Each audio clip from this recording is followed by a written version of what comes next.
All right, let's do this. Welcome everybody. Hi, how are you? I didn't have time to put my hair all the way back, and it was so foof today that I decided to go like business, Highlander on top, party in the back. I don't know. We'll figure it out. Whatever this dual tone hairdo is, I'm for it, and it helps me be able to reach for things without hair getting in my mouth. And I think you, of all people, could appreciate that, you guys. Welcome to the show. This is HAL Sparks, Mega Worldwide. The only person who is diving long form into the shallow pool of right-wing talking points and still not coming up with any cranial injuries or spinal compression. And I think that in and of itself is a personal trait that deserves applause and support. So don't forget to like and subscribe. Become a Patreon supporter today. If you can. If you can't help in any way, it's all right. I wish you could. I really do.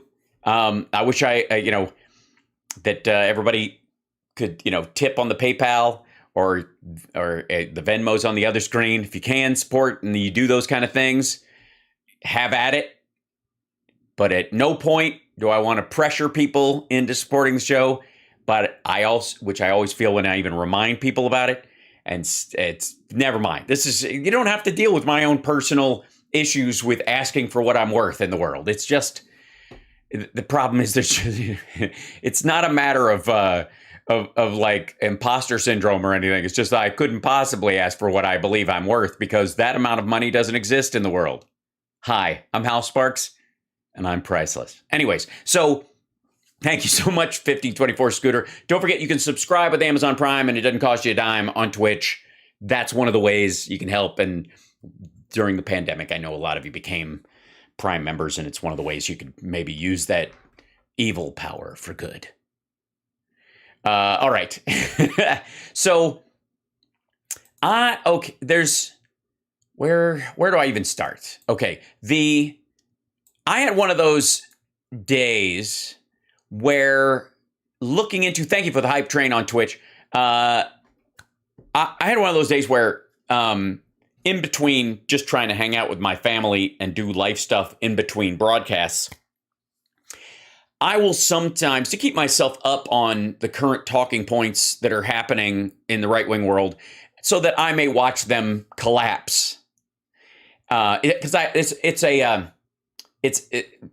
of a hobby of mine to try to pick out what the next talking point is and sort of almost bet in my own head when it's going to die, when it's going to like fall apart. It's terrific.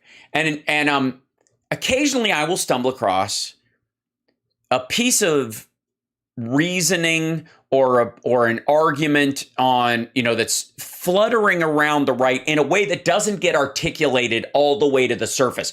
And it's almost as if whatever that talking point is, it's so fucking embarrassingly stupid that no one wants to go anywhere near it. So the one I'm talking about in particular is the constant refrain about Ashli Babbitt, both from Greg Kelly and from Trump, about how she was murdered and it wasn't her fault and there's a cover up and blah blah blah, and that she was driven into this position where she was killed and she whatever.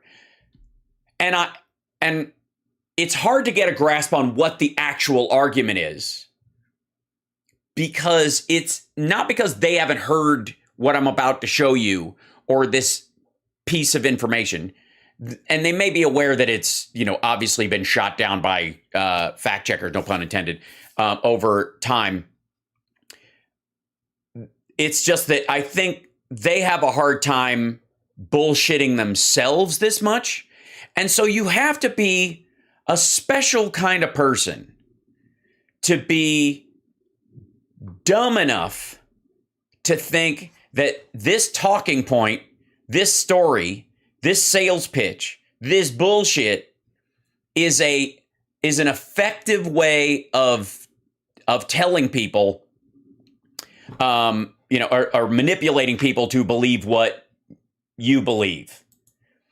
And man, Oshevitz, the MTG Live podcast thing that she has, live cast with her little gobo on the wall and what have you, is always there to guarantee you will get the sort of unfiltered iron ore of bullshit that of this talking point. Everybody else is like, I don't know if I can say that. I'll sound like a fucking moron or a manipulative prick, or I'm just deluded. MTG doesn't have any of those governors on her engine. She's just ready. She'll flood the tank with stupid at the first chance. So this guy she has on, so the clip that I'm about to show you is only 2 minutes long. And that in and of itself is telling. And it's called Everything You Know About Ashli Babbitt Is Wrong. Okay, I know she was a woman. I know she was wearing a MAGA hat. I know that or red hat. I don't know if it was a MAGA hat. So maybe I'm wrong about whether or not maybe it was a blue hat. And I just when I see red, I think it's blue and you think blue is red. And we just agree on the names. She was in the Air Force.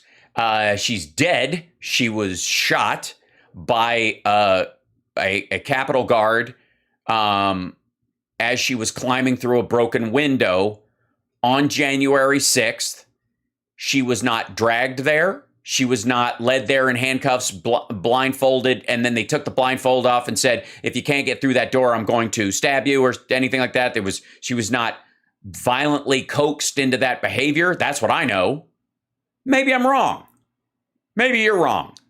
And maybe a minute and a half is all we need to solve that shit. Now, I doubt it. And I've got a feeling that what she describes or talks about in this clip is not going to be convincing for a bunch of reasons. But let's find out.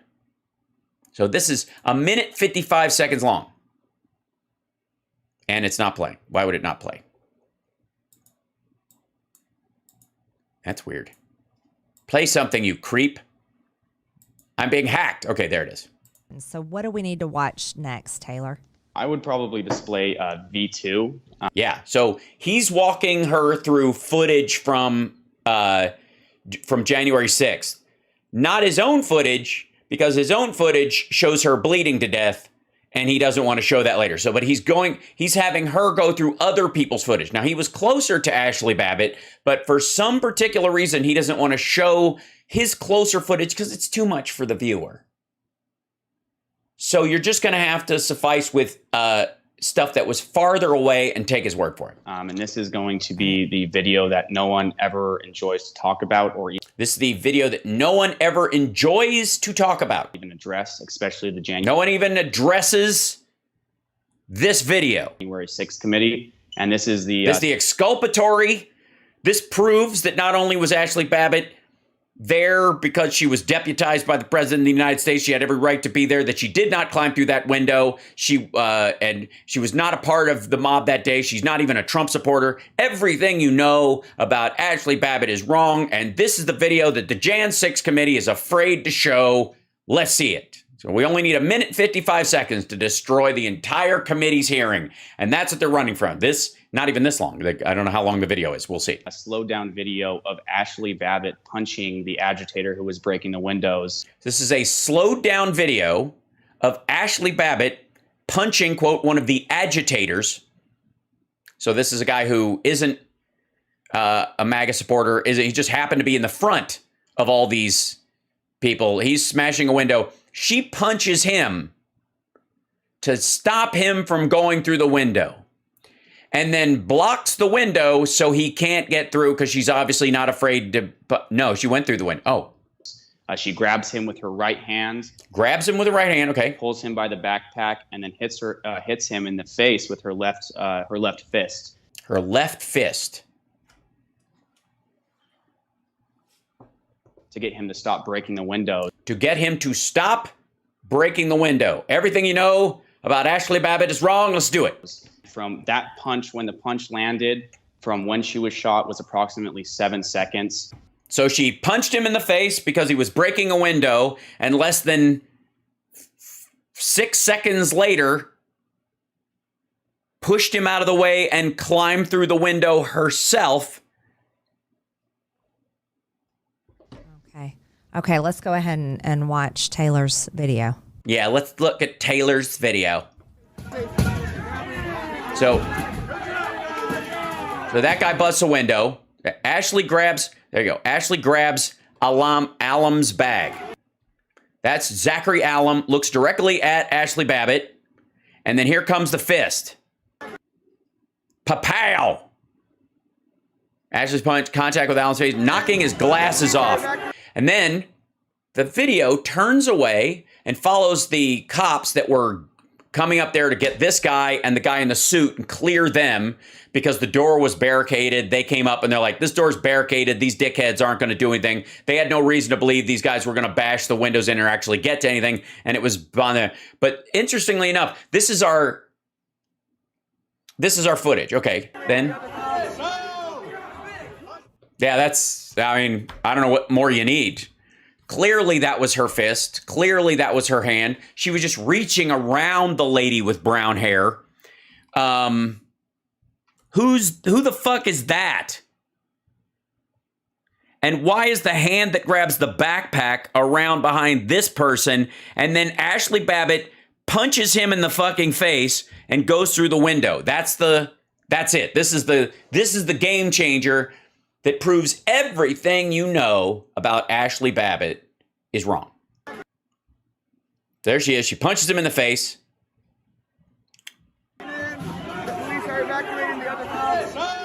He's filming that way.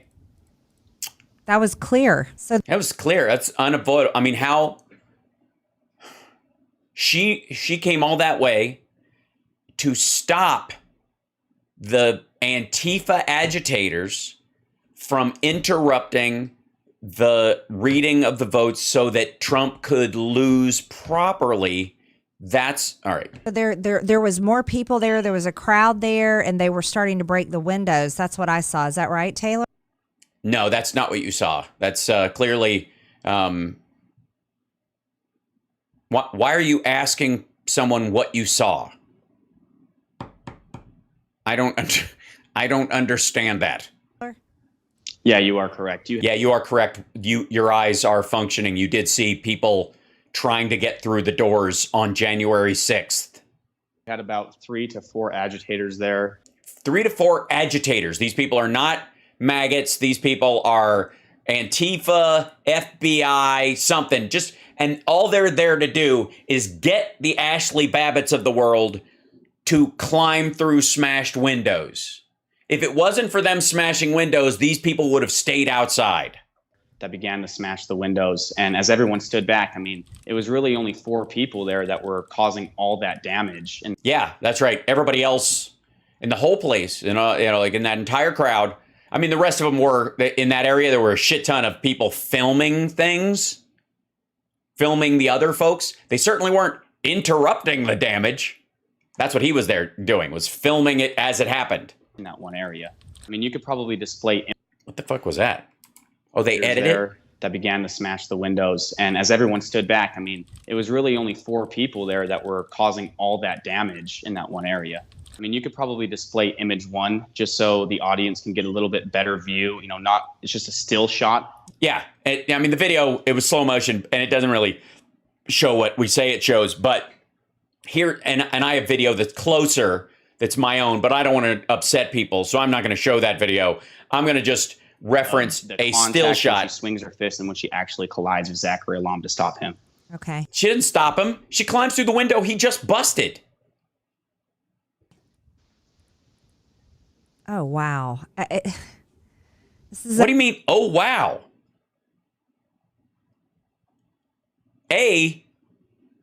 Where's the proof that that's Ashli Babbitt's fist, for one? And where's the other? What? How do I not interpret that as she punched him because she wanted to be first through the fucking glass? It's undeniable. So Ashli, yes, it is. It's totally deniable. Somebody else is grabbing his backpack. That's a lie. Who the fuck? Where's that fist coming from? It's allegedly Ashli Babbitt. It's her left hand around the other woman.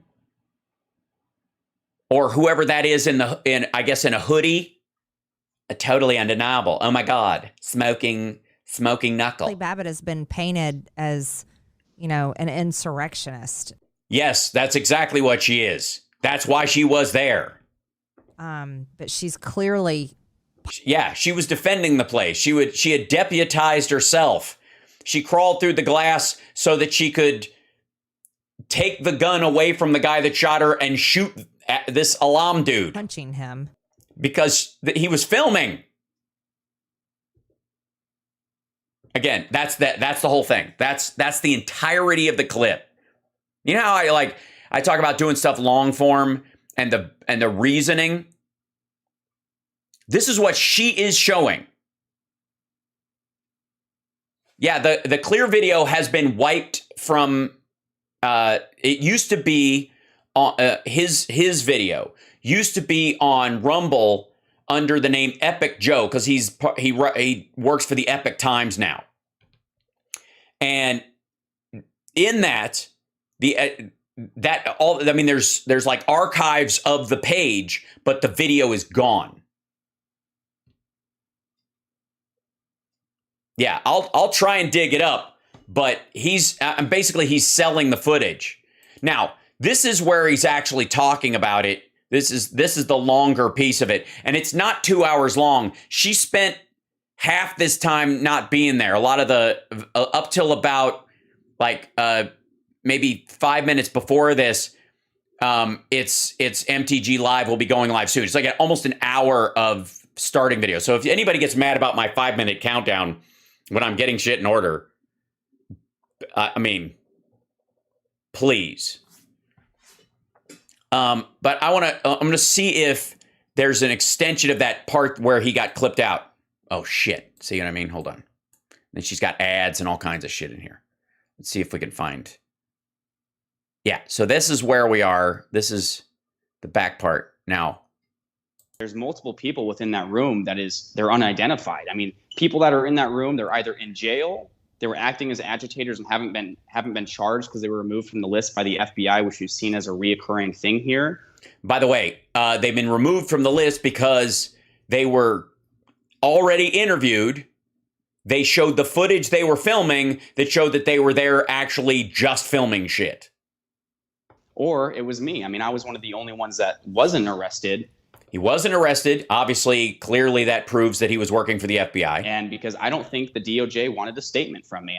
They don't want a statement from you. It's weird. They just want your footage, which they already have. I don't think and that's one reason why they won't respond to my subpoenas either, is they are his subpoenas afraid of what I have to say because I have video evidence and eyewitness statements to back everything I've said it up. And you would think the January 6th committee, if they were so interested in the truth and finding out what happened on January 6th, why wouldn't they talk to a reporter from the Epic Times who was caught in a pants on fire lie by PolitiFact early on about this shit and is now shopping his footage when they already have it? I certainly would think, Taylor, you would be someone that they would want to talk to, especially when they had all these private hearings where the public couldn't see them. Yeah, it's almost as if they talked to some of those other people you're talking about and dismissed them, either took their footage and told them to fuck off, or made a plea deal with them, or said you were there filming and you're not, we've got footage of what you were doing at the time and we can compare that to your actions so we know whether you were, quote unquote, an agitator or a true believer, or you were a participant, or you left, or you got punched in the face by a girl and went home. They could have talked to you. They could have taken all of your video evidence. They do have all of his video evidence. They could have taken your testimony, but they didn't do that when they had the opportunity, especially when all of their hearings were closed to the public and closed to all of us. We couldn't go in there either, but they chose not to do it. And it's true. It's weird. You can't storm into a hearing. I mean, they tried, if you'll recall. Shocking. You have clear pictures and. Yeah, no, that's not his. Fucko. That's not his stuff. Video evidence of people breaking into the speaker's lobby. And those people, you would think they would want your videos, but they don't want them. They have them. He already posted them. He posted them live at the time. They got all the footage. They don't need his permission to get it. No, they don't, Marjorie. I mean, and that itself just proves that this committee is one huge sham who isn't interested in the truth, and they never have been. Never. They don't want the truth. What they want to know is that Ashli Babbitt was there to force Mike Pence to count the electoral votes as they stand. You know, I'm actually on a witness flight list. And there you have it, ladies and gentlemen. This young man is on a witness flight list. Like, hey, asshole, we have your footage. We don't think you have anything to contribute because you were just there filming. But there's a pin in you, and if at any point we need to confirm something about that particular moment, okay, right after he's like, they're not interested. They don't want to talk to me. Nobody wants to talk to me about that. Like, okay, first of all, January 6th is about Trump's participation in the lead up to it and who might have helped coordinate it, not the moments that happened on the ground. That's the whole point of it. So if this asshole has footage of it was FBI agents and he even says at one point that there are people in black who change into Trump gear when they get closer, to the thing. Now, he's like, these guys are clearly like Antifa or FBI guys, and they change into Trump-friendly gear. You're like, and the reasoning he gives is that proves that they weren't really Trump supporters, that they're masking up for Trump supporters instead of masking up the other way so they could get in earlier or get in through some other route or get around the police or get past the police because everything's happening so chaotically that if you're dressed in all black, the cops might have waved you through because they're busy fighting people in red hats. Then you put your shit on when you come through. That's a tactical move. I have to go 4 hours to the airport early if I want to make it to my flight on time. I go through the strictest security that they... Boo fucking... So this guy's like, they're not even interested in talking to anybody there. Meanwhile, if I want to fly anywhere, it takes me an extra 4 hours because I have to be screened to make sure I'm not leaving the goddamn country. Bike Shop Guru's mentioning this thing, which is fascinating. Sources within the Secret Service now tell CNN that a description of the incident involving President Trump angrily demanding to be taken to the Capitol on January 6th and lunging at agents within the president's vehicle circulated among staff for months following the events. Two Secret Service sources told CNN they heard the story from multiple agents, including the driver of the presidential vehicle where the events allegedly took place, according to Rolling Stone. That is, get used to that idea. And again, they're shitting on Cassidy because they think they can batten down this hatch that way. These two guys are now going to have to, if they go under oath, the ones that were in the car, they're going to have to explain to the committee under oath why dozens of other Secret Service personnel and other staffers, along with Cassidy, heard them tell the same story. It's great. Like, it's a nice little piece. That didn't last long at all. Here we go. That they have at the airport. And, my DHS contact, they apparently it is called a witness list. So, I'm listed as a witness in this case. There's apparently a dog in the Ashli Babbitt hearing room today. Is there a witness? Is there dog footage? But yet I would say I'm the only person in history in such a high profile shooting that hasn't been reached out to. Yeah, dude, you don't have the fucking Zapruder footage. All right, even the footage he fucking shows isn't his in this. The stuff he's referencing. Let's see if we can find that, because I don't want to, here we go. So and this is very telling as well. I'd like to say for the record that when I talk over somebody's clip like this, I have a responsibility for it to at least be 2/3 of the frame. Ish. So you can see what they're putting up. You can see fairly clearly. Occasionally I lean over it, but I try to stay clear, especially if there's ever a chyron down here and I want to show you what's in it.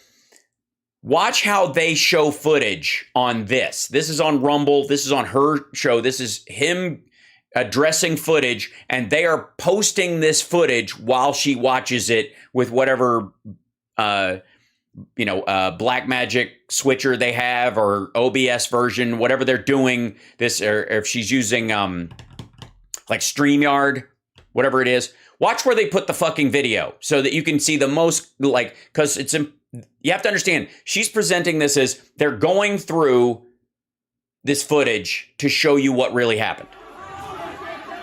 That's it.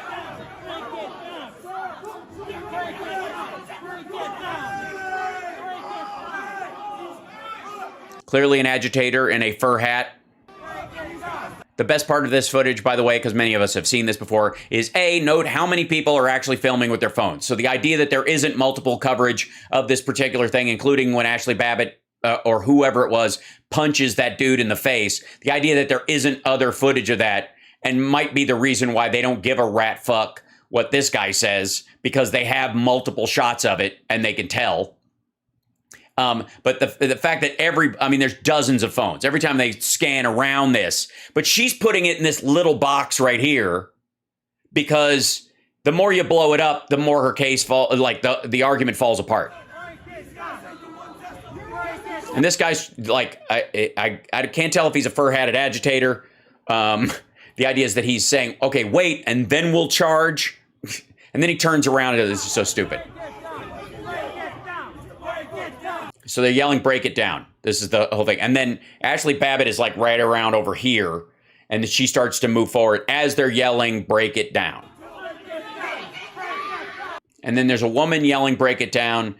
This guy says that's not Ashli Babbitt yelling. It's another woman further back. Immaterial. She's in a giant crowd of people saying, break it down in terms of the doors. They've already smashed the glass over here, by the way. So it's not like this is new. And then this guy who's filming, just there filming, says people could start getting hurt. Let us in or it's going to get worse.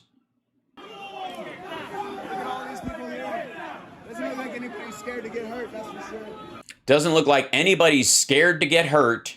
That's for sure. Says man moments away, from the death of Ashli Babbitt. Okay, we got police coming up. Yeah, by the way, these guys come up and they take out two of there's one injured guard and another person, and they start clearing them because the idea is they're already moving the people out on the other side of the door. It's barricaded. They think it's a dead end for those folks, and they go up and see this, and then they come back down. We got police coming up. And as they're leaving, that's when the glass starts breaking, but they don't think they can get through because of the breaking glass, so that's why they split.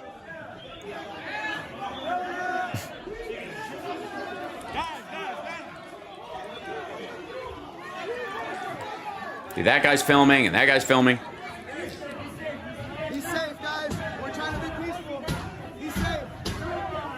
Be safe, guys. We're trying to be peaceful, and you can hear people hitting the door. Be safe, guys. Peace. Peace. Peace. Peace, yells the guy. Peace. So, see, they come up and see the guy in the suit and the other person. They basically come up and get him and clear them, and they're of the idea that these guys aren't going anywhere. They don't think these people are going to, even if they break the glass, are going to be able to get through those doors because the door, there's not going to be a stampede of people in there theoretically, because you can see there's a bunch of shit piled up against the door. Okay. Like we've covered this stuff. I mean, we were watching it live in January 6th. Right here.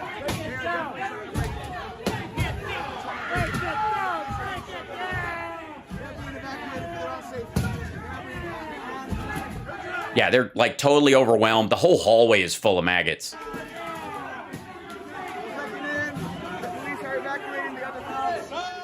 See that guy? That's the dude they came to get. Was the guy covered in dust because he'd been hit. And then, there she goes. That's where Ashli Babbitt gets shot. That's her. That's that moment. She punches this dude in the face, knocks his glasses off, is the idea. Because she grabs the backpack and then she punches him. Okay, here's what happens. She wants to go through the window. She grabs him to kind of glow up and claw through, and she or somebody else hits him in the face. He puts his glasses back on, and then she keeps going through the fucking window. Then she gets shot right there. And look at this. They're like, try and make this fit your narrative. Try.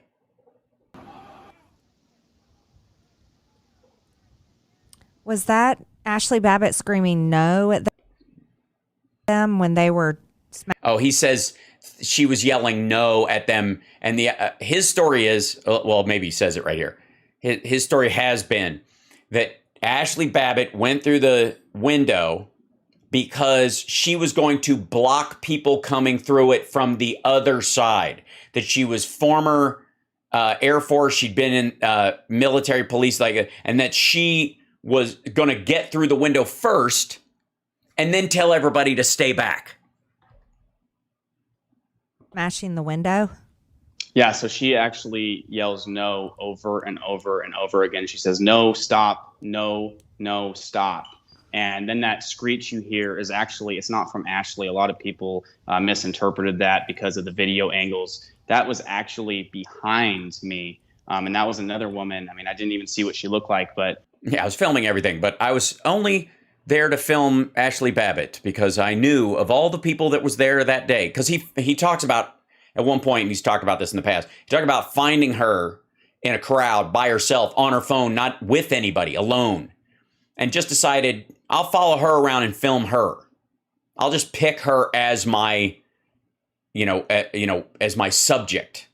Her screech, it was loud to say the least. But I wanted to display that video to touch on, Michael Bird's testimony in regards to him shooting Ashli.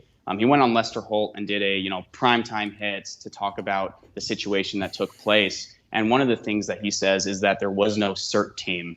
And that team that you see moving up the stairs and that he would not have seen because they were behind people he couldn't see from his angle. All tactical gear with rifles in their hands. Who came up and left. That actually was the CERT team. Right, and he wouldn't have seen them because of where he was. And they were there to transition the officers out. So you see the officers slide over and you see the CERT team go up the stairs. And in between that, you actually see Ashli yelling at Zachary Alam. You see her yelling at other people, telling them to stop. And then why? Because she wants to be first through the window? And that's when Ashli comes up, grabs his backpack, punches him in the face. And then wants to be first through the glass. And jumps through the window. Yes, and jumps through that part, what the fuck is that supposed to mean? Anyway, so this goes on forever. If anybody wants to watch this, usually, like I say, I do long form clips of what they post. And what she posted of this shit is this 1 minute and 55 second everything you know about Ashli Babbitt is wrong video. And in context that she does not give in this is a fucking long ass. She talks to this dude for a fucking hour and change, arguing that, this was, that she was coaxed and then forced through the window. It's so weird. But anyways, this is the argument. This everything you know about Ashli Babbitt is wrong concept, that she was yelling no and that she punched this dude and that she only climbed through the window because she wanted to play cop and she was going to stop the other people from coming through by climbing through first and then stopping them from going through, which is no one has any reason to believe that that's the case. It's just lunacy, especially if you look at what she was saying on her way there, all that stuff. That this is the root of Greg Kelly's argument, of Trump's argument about what happened, that Ashli Babbitt is, a hero and she was murdered and blah, blah, blah. That it's all rooted in this storyline. It's so fucking odd. But they never address this part of the story because it falls apart under any scrutiny. So they basically let this exist. So there's two tiers of information. You let it kind of hum along in the just above Alex Jones zone of conversation about it, and then pretend that there's more to it than that, and then you can stiff arm the details of the story so you don't look like you're completely fucking insane, and you let somebody who's completely fucking insane carry the water for the storyline. But this is every time we've heard Greg Kelly defend this shit and defend Ashli Babbitt, I always have gone where the fuck do they get this? What are they talking about? We all saw the footage. We all saw she was there. We all know she was a Trump supporter. We all know she made her way to the front of this shit. We all know she went through the glass. So other people were breaking the glass with her. They were there. She decided to go through first. She got shot. Nobody else went through. After that, past that point, that was enough. That stopped everybody from going through that fucking door. So there's not a huge mystery to it. But in this particular case, this is where they get it from. This is their take that makes them think that. I just wanted to, that's one of those things when I just get, when you go down the Babbitt hole and you start following around the reasoning and justification around this stuff. It's kind of like when we dive into the 2000 Mule stuff. There's this, and the argument I would make for why you want people like Lindell and I don't want them censored. I want to address their points point by point, because I feel like the more these people talk, the more obviously the dumber they are. Like if you give them enough space, and they will just talk themselves into a fucking hole. So, thanks, Leslie. I just had to up top it and get it out of the way because yeah. So, all right. On a lighter note, welcome everybody. This is HAL Sparks Mega Worldwide. Like I said, I do long form stuff. I do whatever videos they post, and sometimes that entails going a little further into the story that they're, if they clip it from something else. And we do this all the time. Like when Mark Levin will do a clip and he'll be on Hannity, they'll leave out the question he was just asked. So it's left up to the viewer who doesn't really give a shit about Mark Levin like me to go back and go like, what is he referencing? If you're going to pull a clip from something, at least let me know that there's some context going there. Put it in the fucking comment section. Anyway, so it's just, God. And so the easier ones to do are when they're short, they're stupid, they're an obvious, vain attempt at, making Coke money while wasting everyone's time. And almost no one does videos like that better than, the Guys King. Okay, guys, I'm back. Okay, guys, I'm cranking out 3 of these. He's wearing the same hat and shirt from the other day, so he obviously cranked out a few of these on the same day. He was just blazing rails and making rumbles.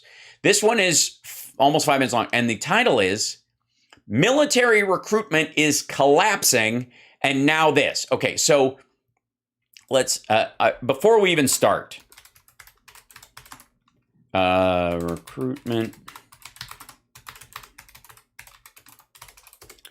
Facts, figures.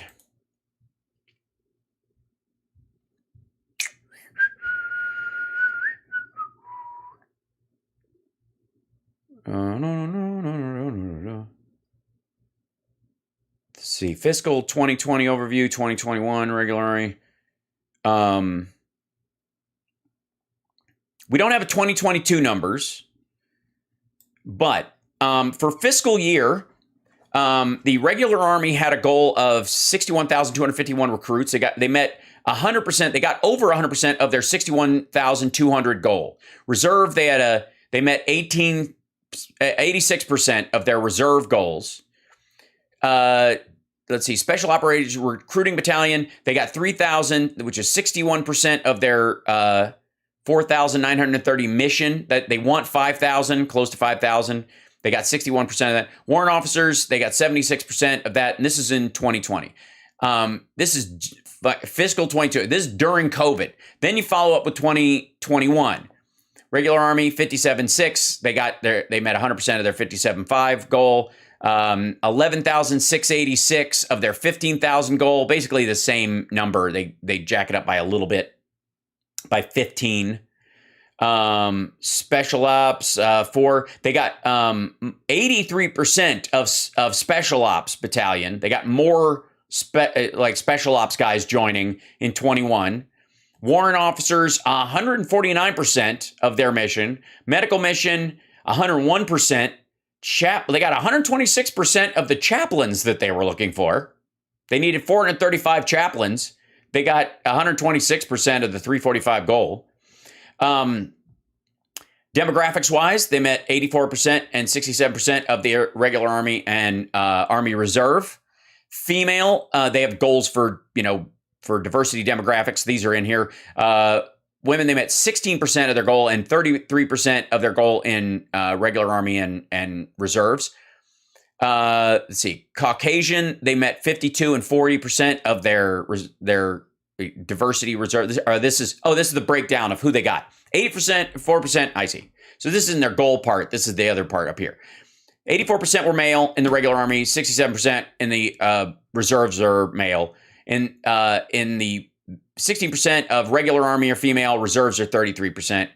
52% are of the regular Army are Caucasian. 40% are reserve. 20% are black. Let's see. Hispanic is 19%. Pacific Islander 5%, and Native Americans 0.8%. Education, 94.2% of the regular Army and 97.4% of them had a high school diploma. There you go. One semester of college, perhaps 10%, 19%. Okay, geography, about 50% of the regular Army recruits come from the following states: Texas, 12%, California, 9%, Florida, 8%, Georgia, North Carolina, New York, Ohio, and Virginia. And regular Army, 16,000 of them got a bonus of $14,000. Army Reserve, 6,943 got the average bonus of 9.8 thousand. Well, there you go. The bonuses were down because the numbers were up. The numbers of California had 10% the year before. Okay, so here's the numbers. This is the current recruiting command numbers. There you go. So, but recruiting is collapsing. And now this. And apparently it's a musical. Let's see. Okay, guys, this is a really big deal. So I don't understand it at all, and I'm reading from something immediately. And okay, guys, I have to get this out of here. My voice is gonna get really high, I bet, because guys, according to Rep. Mike Johnson who sent me these talking points from Louisiana, chairman of the House Republicans, constitutional lawyer, small business owner, someone who probably knows a little bit about some of these things, and certainly about retention and running an operation. Yeah, he can't. He was going to say running a business, and now he's got to say running an operation, because operation sounds military and business sounds like fuck you. We're talking about the armed forces, dummy. Apparently, the Army Reserve and the National Guard deadline imposed by the Secretary of Defense for mandatory COVID-19 vaccinations is June 30th. Right. Let me guess. What are we talking about? 50%? We're going to lose 50% of the soldiers. They're not vaccinated. They're all quitting. Let's see what those effects are going to have. Oh, it's a thread. Here it is. The effects of the military vaccine mandate. So far, the SecDef's COVID vaccine mandate is causing major damage to the readiness of our armed forces. All right, here it is. So China, if you want to attack, Don Jr. is giving you the green light. Apparently, we're not ready. In particular, the military. In particular, our military readiness. In particular, our military. 30th. Read that again. Let's see what those effects are going to have. Mm-hmm. So far, the SecDef's COVID vaccine mandate is causing major damage to the readiness of our armed forces, in particular the military. Yes, in particular the military of our armed forces. Gotcha. Okay. At the moment, 13. So the motor pool is fine, is what you're saying. % of the National Guard, 10% of the reserves, and at least 24,200. Now, why would you jump from percentage to actual number back and forth? Could it be that the percentage number sounds worse on two of them and the physical number sounds worse on the other one, but if you read the actual number of the 13% or the 10% in this case, it wouldn't sound like that big a deal? And if you read the percentage number of this, you'd go, oh, this is just some stragglers. Not a big deal. You think that might be why he switches from percentage to base number? 50 active soldiers face expulsion. Face it. Oh, they face it. They haven't been expelled? So basically China is just waiting for them to be expelled. I mean, it is the first, after all. For not receiving the mandatory COVID-19 vaccines. They face it. Have they been expelled?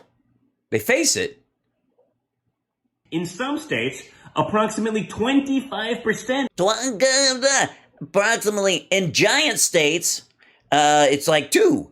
In small states, it's like 25. Of National Guardsmen are unvaccinated. Of National Guardsmen's? Does it sound like there's going to be an asterisk here? Remember, guard work is part-time, so guardsmen don't have to follow mandate in order to keep their regular livelihoods. In some states, approximately 25% of the National Guardsmen are unvaccinated. He's basically just reading this asshole's tweets.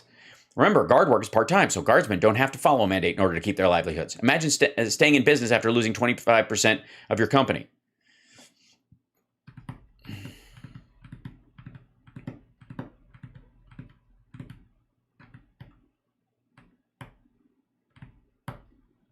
Imagine staying in business if your company lost. All right, hold on 1 second. I have to, I have to do this. Rep Mike Johnson, Twitter. There he is. Rep Mike Johnson. Christian husband, father, serving Louisiana's 4th Congressional District since 17. Vice Chairman of the House Republicans, constitutional law attorney, and small business owner. You know why we know this? Because Asshat just read that verbatim in his description because he's just reading it from this shit. Okay, so this is the pinned tweet. Here we go. So this is the graphic he has up. Okay, Army National Guard, adults 18 to 64. Are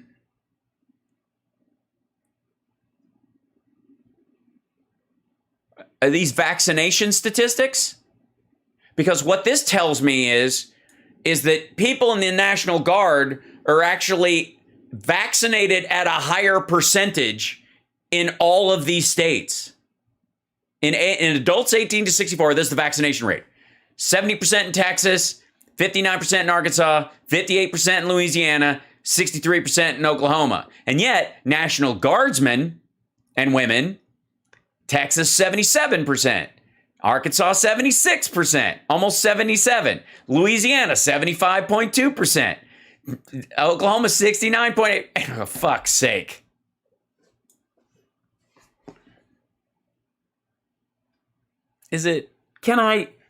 Why do I have to, why do they make it so easy some days? 25% of its workforce. I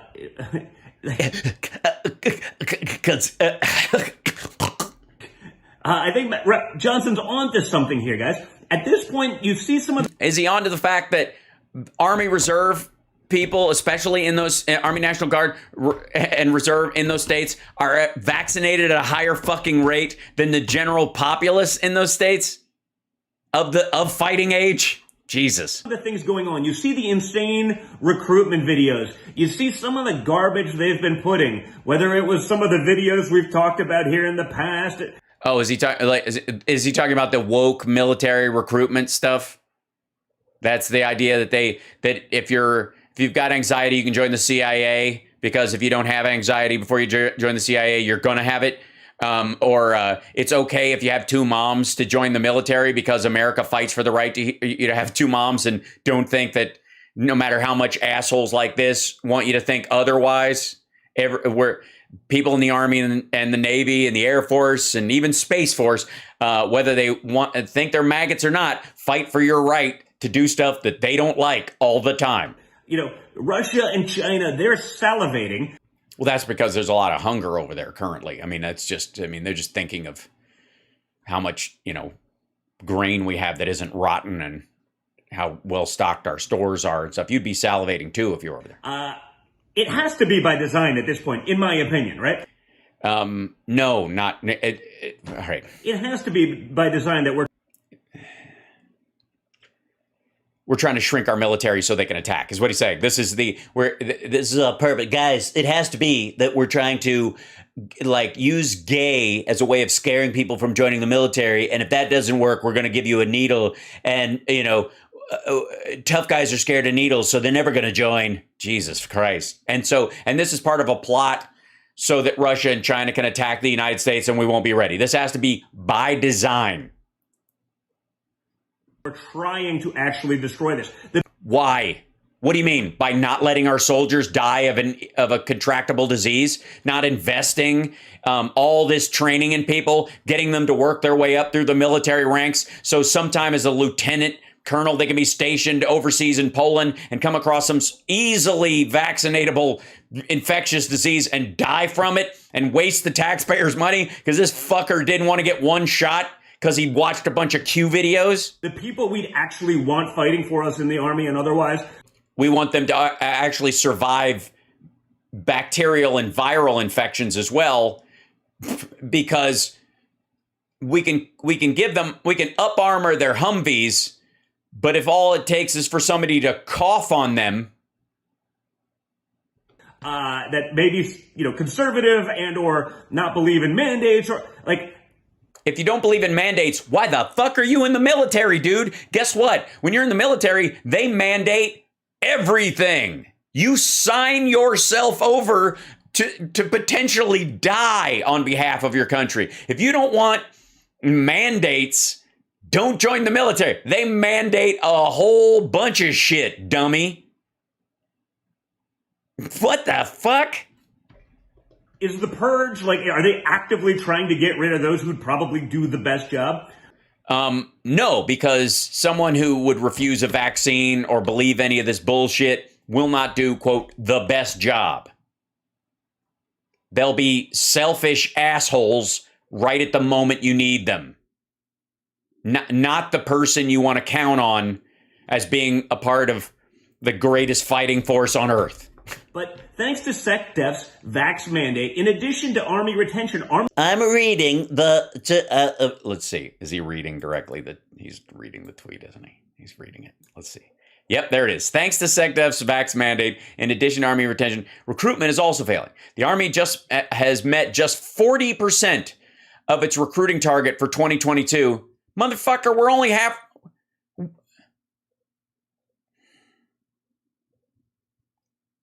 It's July 1st. Despite dropping the requirement to have a high school diploma or GED.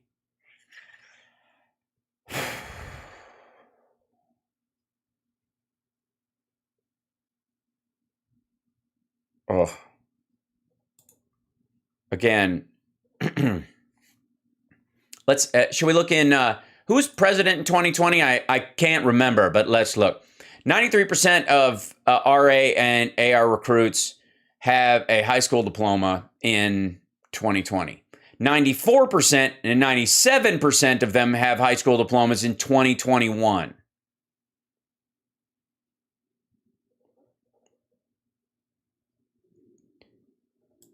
Motherfucker. This is just, oh God. You can tell he's never, it's one thing, of course he's going to just read this shit directly from the dude's Twitter feed. But wouldn't you think, even if they called you and they're like, dude, I'll give you an entire pile of blow, but you have to do this video where you read my shit on the air, and I'll, just read my 6 texts, and I'll, my campaign will give some money to Save America PAC and in the Blow Fund. And read it. And you go, well, look, I may be gacked out of my fucking brain on Peruvian flake, but I need to check your sources. No, just me. Army recruitment is also failing, Rep. Johnson tells us. Yes, he tells us. So why would we bother to look at the Army's recruiting statistics themselves? By the way, is he on... Is he... hold on, back up. He's vice chairman of the House Republicans. He's an attorney. And is he on the... I don't see anything that he is on any of the committees that deal with this at all. And also, hitting 40% of your goals as far as recruitment before the first half of the year, when school has just gotten out, that's when they primarily get people. When people are deciding June, July, August, into the fall, that's when people start joining the military, because school ends in fucking May and the first week of June. And if anybody wants any other credits and they're thinking about going to college and then they go, fuck it, after that, they flunk out of summer school, they decide maybe I'll pay for college with this and I want to be a pilot or any of that shit. They make those decisions now in July, August, September, October. By the end of the year, they announce it around Christmas. It's like, do these fuckers have any friends? There's a huge bump in the fall. The Army has met just 40% of its recruiting target for 2022. In the first month after school let out. What do you think, they're recruiting 30-year-olds? What do you think, we're fucking Russia? 55-year-olds? Despite dropping the requirement to have a high school diploma or GED. Yeah, and that affects 3%. Fewer last year than the year before. Oh my God. Think about that for a second, guys. I am. I thought about it enough to look it the fuck up, you coked out lunatic. So, he's stopping to think about it. Think about that, guys. Brain cramp. You drop the standards like they've been doing with so many other things, right?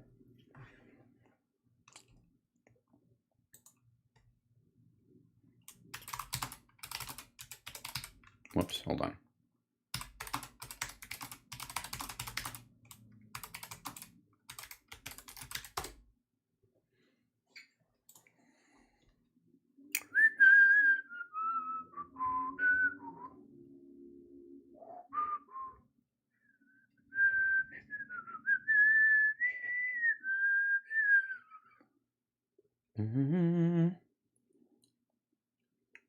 Hold on.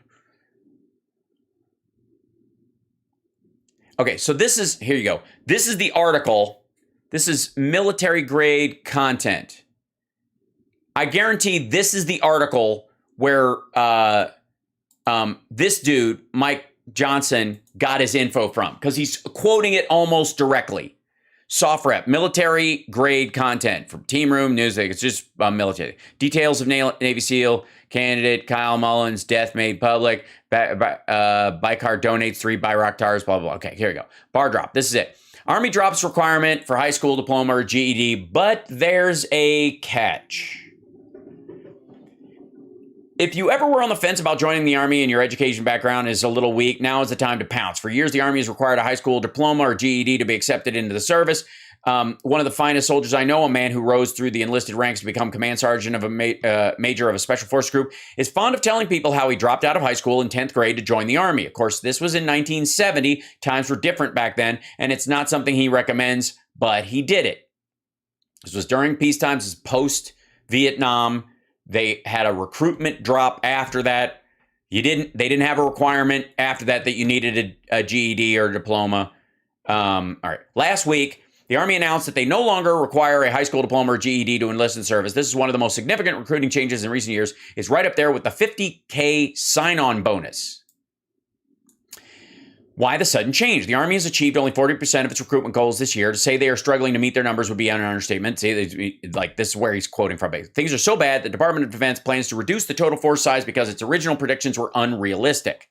I wrote about this in April when I noted the current recruiting difficulties would shrink the Army to pre-World War II size. Of course, it doesn't help matters that unemployment rates are low, the civilian job market is hot, and it seems wages keep rising even for entry-level jobs.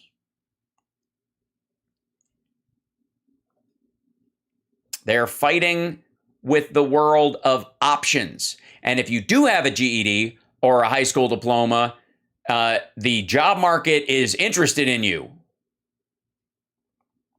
Application pool has been shrinking for years. It's not just the education that keeps potential recruits out of uniform. Every year, fewer and fewer potential applicants qualify for military service. Obesity, criminal records, and mental health issues cull the pool of potential warfighters because all the maggots sign up and they're all lunatics. 73, the draft law expired. 2017, the Pentagon conducted an extensive study of Americans between 17 and 24 and found that 71% were ineligible to serve in the United States Armed Forces because they failed to meet minimum standards or have other disqualifiers.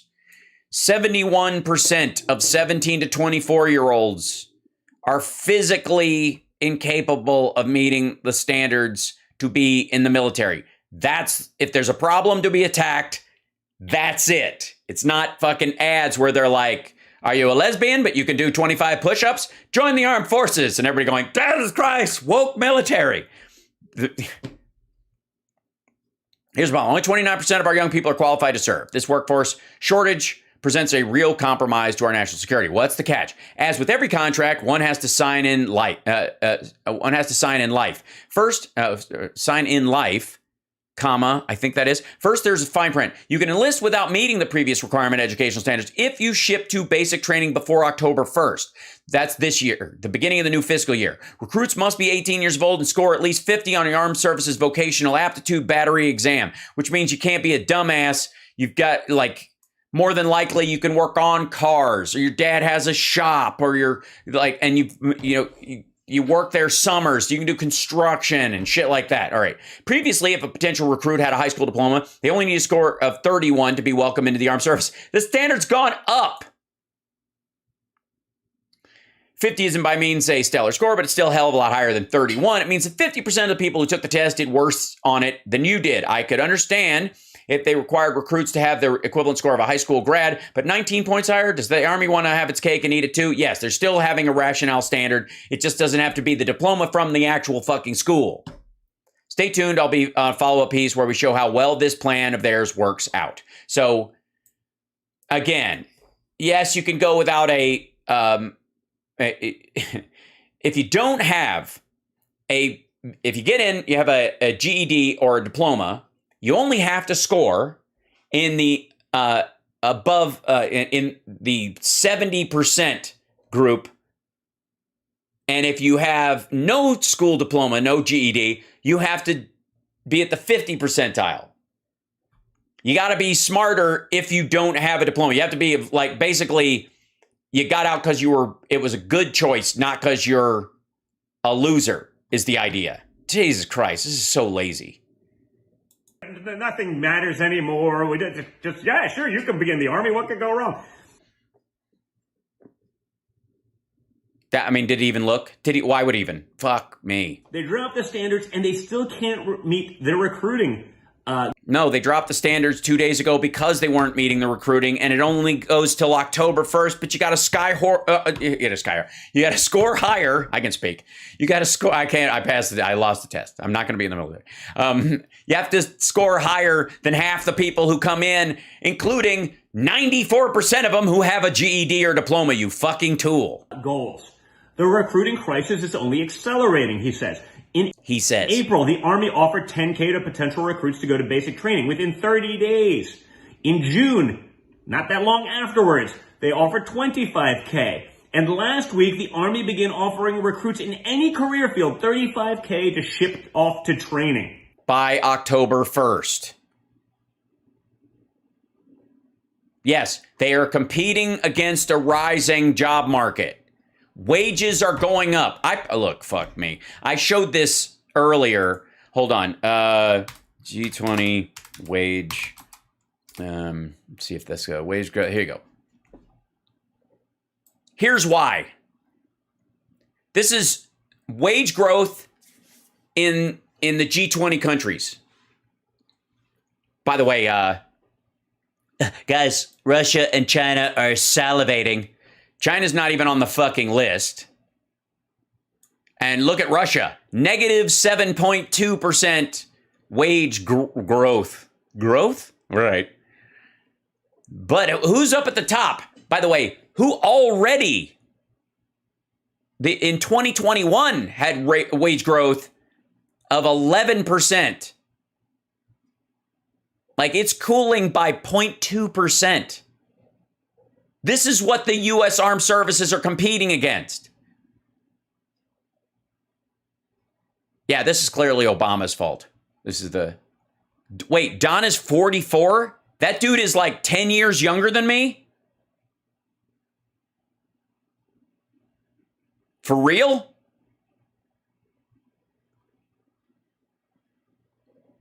Wow. Okay. And again, look at some of these numbers though. Like the U.S. Wages the last 2 years have spiked because they're paying people to get back on the job. Parts of that will be bonus structure. There, arguably, you could argue that next year, the year after, that number will cut in half because they won't need the bonuses to hire people if unemployment evens out around 3.5%, and they're in this constant kind of flux of like that's just what the job standard is right now. UK. It was at 7, went to 6.8. Again, both of these articulating at about the same point. Argentina, though, up 3.8 to 5.4. That's a meaningful shift for them.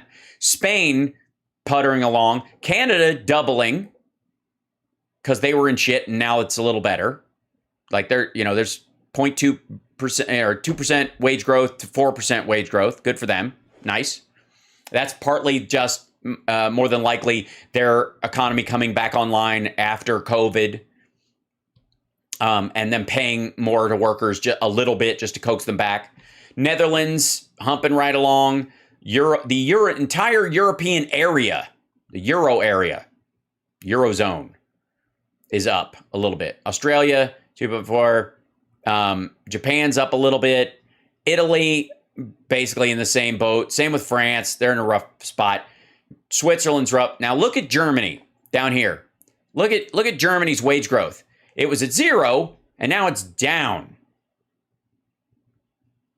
Part of the problem is this is the effect, and this is where Germany's freaking out about Russian oil and businesses and gas, blah, blah, blah. One of the reasons why Germany's been dragging its feet, and this will have an impact on their economy because the rest of the world, especially the NATO countries and our allies, are going, fuck you, Germany, a little bit for dragging your feet on Ukraine. But also they've been dragging their feet on Ukraine because they've been dealing with the cost of how much oil and gas they get from Russia and the dampening of that. And so you can't afford to pay workers because you can't broaden stuff out. So it's having a negative effect on their economy. But look down here. Just remember this negative 7.2 wage thing when people tell you that the sanctions don't work, because last year they had 3.6% wage growth. Stronger, like right up there with Argentina, which is in the top 3, and better than Canada, Netherlands, the entire Euro area, Australia, all these countries. Like Russia was doing, they were doing gangbusters. And then they fucked around and found out.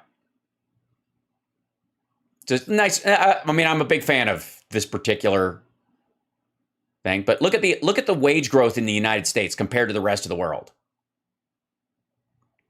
Inflation, because there's too much money out there, guys.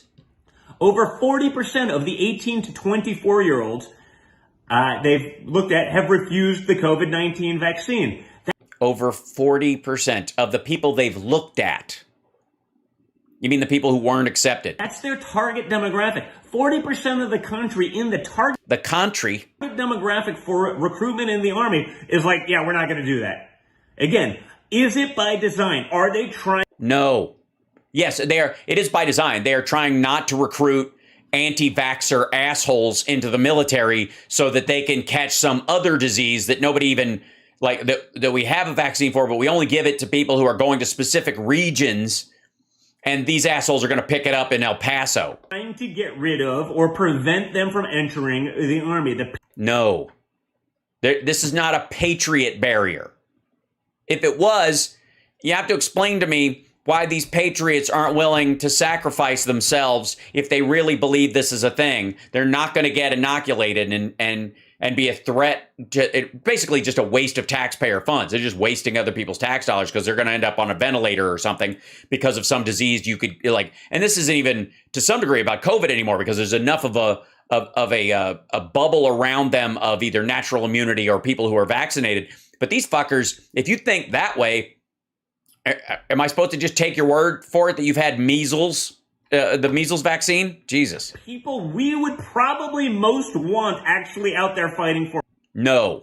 Why? Why would we want anti-vaxxers on the front line? So they can find out that somebody in their platoon is gay and call them a Satan worshiper and have a fight break out in a fucking foxhole? For us. Good, strong, conservative, loyal, sick, one-lunged patriots.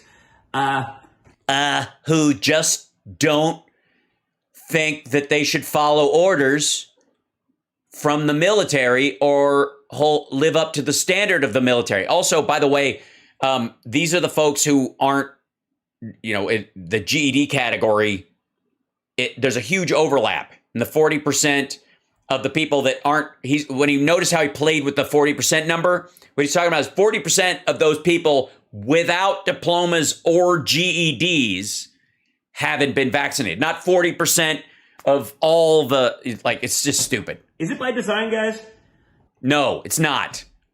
There is not a deep state attack on our fucking military to try and destroy us from within and keep us from being able to fight once China and Russia attacks. In the southern U.S., which produces nearly half of all enlistments, the proportion of unvaccinated men is even higher. Yeah. And? Bottom line,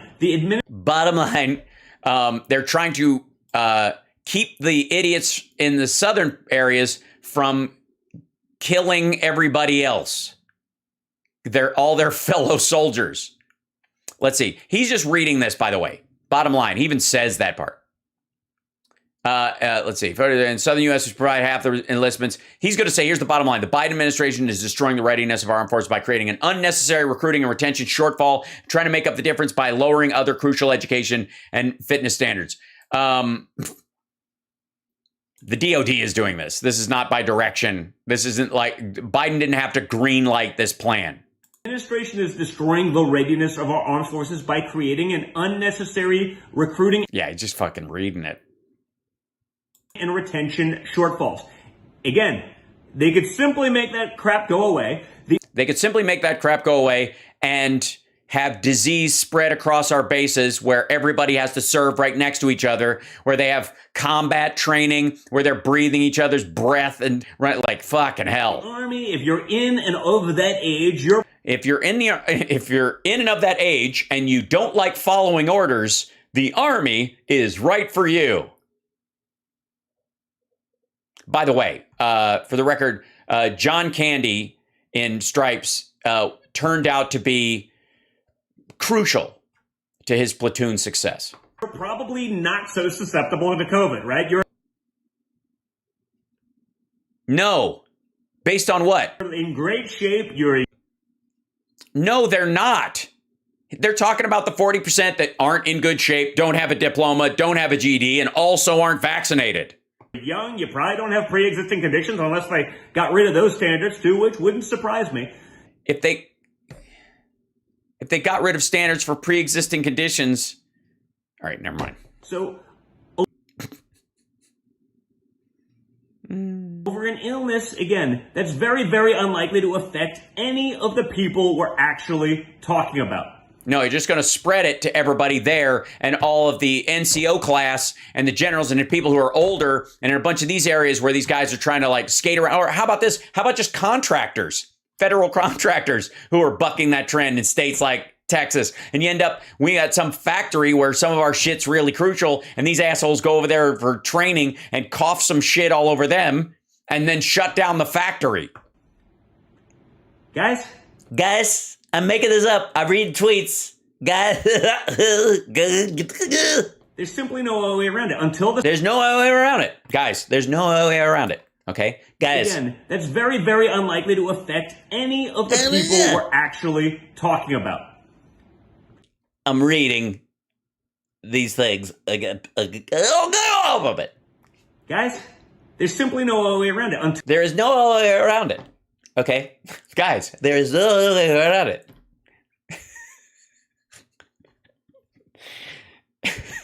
Just roll back and fix it. Just have some personality. If you do that, and it happens when people are talking, there's no other way around it. There is no other way around it. I don't know. Maybe I have a pre-existing condition. Anyways, that's charming. You could move on. It's fine. Only a crass egomaniac can't fix that shit. Guys, there's no way around it. What if they start recruiting people and this don't work? How are you going to yell orders? Until the Secretary of Defense withdraws, delays, or modifies the mandates or begins rapidly granting more exemptions. He's reading more of this. All of this over and over is very, very unlikely. Yeah, he's just There's simply no other way around it. Until SecDef withdraws, delays, or modifies the vax mandate or begins rapidly granting more exceptions, which they're gonna do.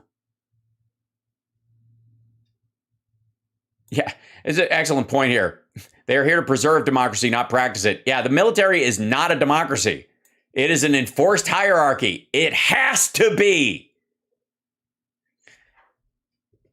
Whether it's religious or otherwise, our military is going to have... Whether it's religious or otherwise. Yeah, that's the reason they don't have a GED is because it's Jesus hates education. ...to continue to lower the recruitment standards, degrading the readiness and professionalism of our armed forces. No, the readiness, you could argue that we're going to lose some cannon fodder, I suppose, if that's your argument. But professionalism, no, because professional members of the military recognize the importance of an order-following structure and their own participation in it. Those are the people you want. We're not trying to get a bunch of like sovereign citizens and white supremacist militia assholes in there to get a couple of years of training under their belt so they can, be the next Timothy McVeigh. Again, it seems like the leftists are doing this. It seems like that reading is easier if I hit my head back like this. Maybe it's like it's by design. What is that? Guys, this is me pretending that I am not reading what is right there. Okay? I'm not looking at the paper. How can I be looking at it? Look how far back my head is. Every male that's out there, everyone who'd be fit who could do this, probably doesn't need the vaccine. It wouldn't matter. Let's end the stupidity. Let's start putting... Let's end the stupidity. Okay, start getting vaccinated, fucko. If it's not going to kill you, neither is the vaccine. Get over it. America first. It's not that hard. Yes, it is.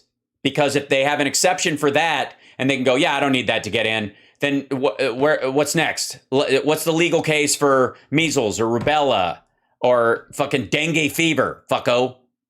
Both sides of the aisle could agree that yeah, like next is malaria vaccine. And then you can't deploy, like basically then you've got fuckos from Texas who don't want to be deployed in particular areas because they don't believe that Africa or parts of the Middle East or even parts of Europe have any right to be defended or that America's interested there. So you just deny, I don't want the malaria vaccine. And like you need it because we're sending you to North Africa because we're helping the UN for it. I don't believe in the UN. So I'm not going to get that vaccine. Why not? Well, you have to. No, I don't. I didn't have to get the other one. I don't have to get this one. That's what happens. That's why this is fucking stupid. If you're going to join the military, learn to follow fucking rules like everybody else has. Respect the fact that everybody you're serving with is following the same rules. If you want an exemption, you're not the person that everybody else is going to count on in those moments. One of the reasons why we honor people in the military is that they are willing to sacrifice their lives to protect the rest of us and our way of life. They don't go, no, I don't. Nah. They don't get to have a fuck that moment because politically, ugh. Because if they could do that, where's the honor in it? Where are you committing? Do you just go like, I'll defend what I like to defend? Well, then stay the fuck home. You're not, and I mean, you're basically trying to steal valor from other soldiers who have gone through this and will go to where they're told to and do what they're told to protect their fellow soldiers, their platoon, their family, their way of life, all those kind of things. And then you're like, nah, I know you don't understand. I'm a Trump fan. I don't have to do that shit. I get to opt out because I wore a MAGA hat for a summer. We want a prepared, ready fighting force that will be able to believe they have a single vote veto on military actions or behaviors. Fuck you. Guys, this shouldn't even be debatable at this point. And yes, you're right. It shouldn't be debatable. If you want to join the military has rules. They can relax those rules or tighten those rules. If you want to be in, you got to follow those rules. But one of the primary elements of being in the military is that you can follow orders and execute them professionally. Where's the great sovereign fighting force? Sovereign citizen fighting force. Where is it? And yet, it seems that it is. And, I guess they're probably just trying to thin out the guys that would actually be good at fighting. By what? What makes good at fighting? Fighting what? Their fellow soldiers? The hierarchy within the organization that they are joining to protect the value of the Constitution? Jesus Christ. I don't know. Ask Bone Spurs his attitude about this.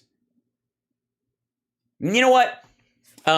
Maybe he's just afraid that if the standards get low enough, they'll be able to take him and his dad. His dad won't have an excuse anymore. What's next? It's okay to have bone spurs? Then what? What out do we have? At least that's what it feels like to me. Up. Jesus Christ. At least that's what it feels like to me, reading tweets about a subject I don't give a shit about. But, thanks for rumbling it. By the way, this is one of his better videos, for the record. 1398 rumbles, 6,000 views. And it largely probably because it's about military shit. So the Trump viewers are probably going to check it out more often than not. But in general, let's see what is. Here we go. So that's at 6,000. Liz Cheney won 7,000. That's older. It's a day older. So we'll see if this gets up in the same zone. The Cassidy Hutchinson one we looked at, that's about 7,000. So he tops out around, here's 8,000, 11,000. Look at this. Clarence Thomas scorches liberals. Is a big one for him. Is that the single biggest one? Okay, that one and the clown hearings one, same numbers. Oh, 13.5. Sick. What they're trying to teach your kids will shock you. I'm guessing that's drag queen reading, book club, whatever. Oh, there you go. Biden's actually bragging about his terrible economy. How nuts is he? This is June 6th. And once they've been around for a while, they can stack. 32,000. That's, is that his top one? Nope, here we go. The sickening truth about the Texas shooting, my honest thoughts. 97,000 on that one. 4,000 rumbles. Not a good ratio. Like the rumble number is fairly close to the same zone as the rest of them. Anyways, that's guys, he is actually wearing a button-down shirt in these two. Same. He only wore it for one Zoom meeting, and then he was back into his T-shirt. And then the rest of these were all done this.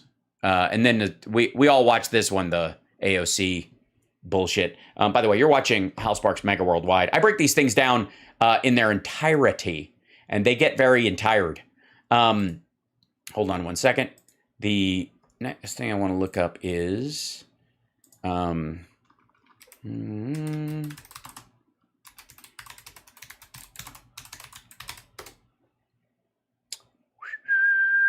Let's see, where's this? Next 22 U.S. Here we go, 1 second. This is... Yeah, here we go. This, I will say, I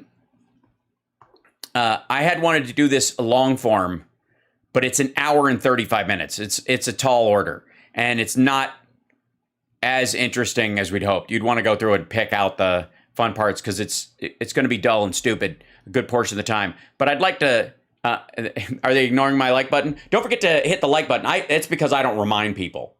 Hit the like button. Support the show. Subscribe if that's inside your your desire point as a human being. I'm not here to tell you what to do with your life. I'm here to ask a favor of you on rare occasion and hopefully contribute to your mental and societal well-being. That's what I'm doing here.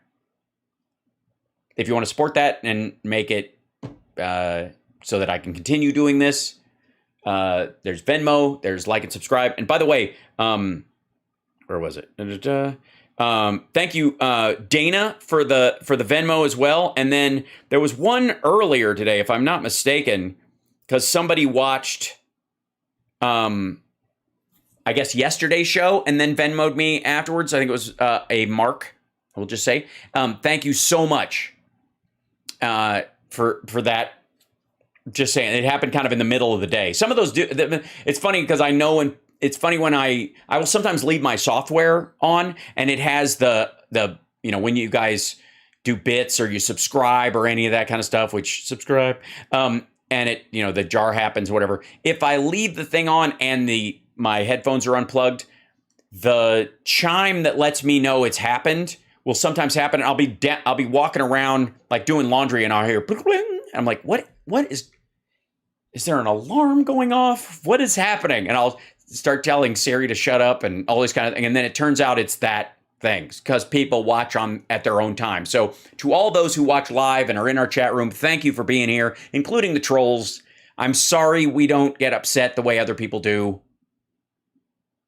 I mean, it's the wrong place.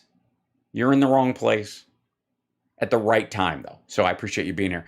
And, but if you're watching it at another time and at double speed, because I, pause, thank you for watching whenever you watch and like and subscribe. And I think on YouTube, there's one of those like gift things you could super chat when you're not here. I'm pretty sure that works. Somebody will have to let me know. I'm fairly, yeah.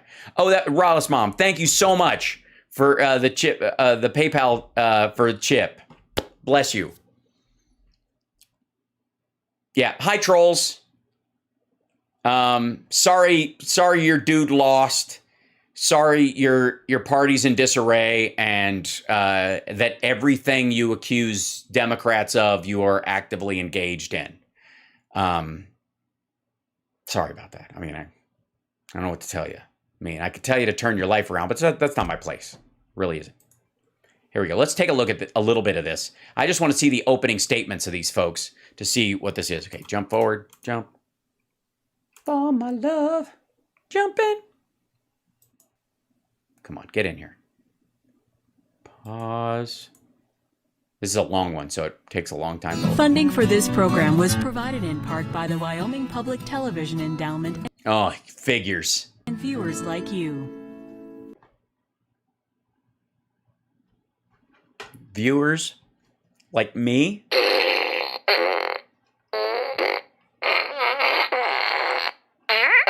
That's sweet. I didn't even know there were viewers like me. I don't feel so alone. Wyoming PBS presents Generic Election Music, Chapter 7.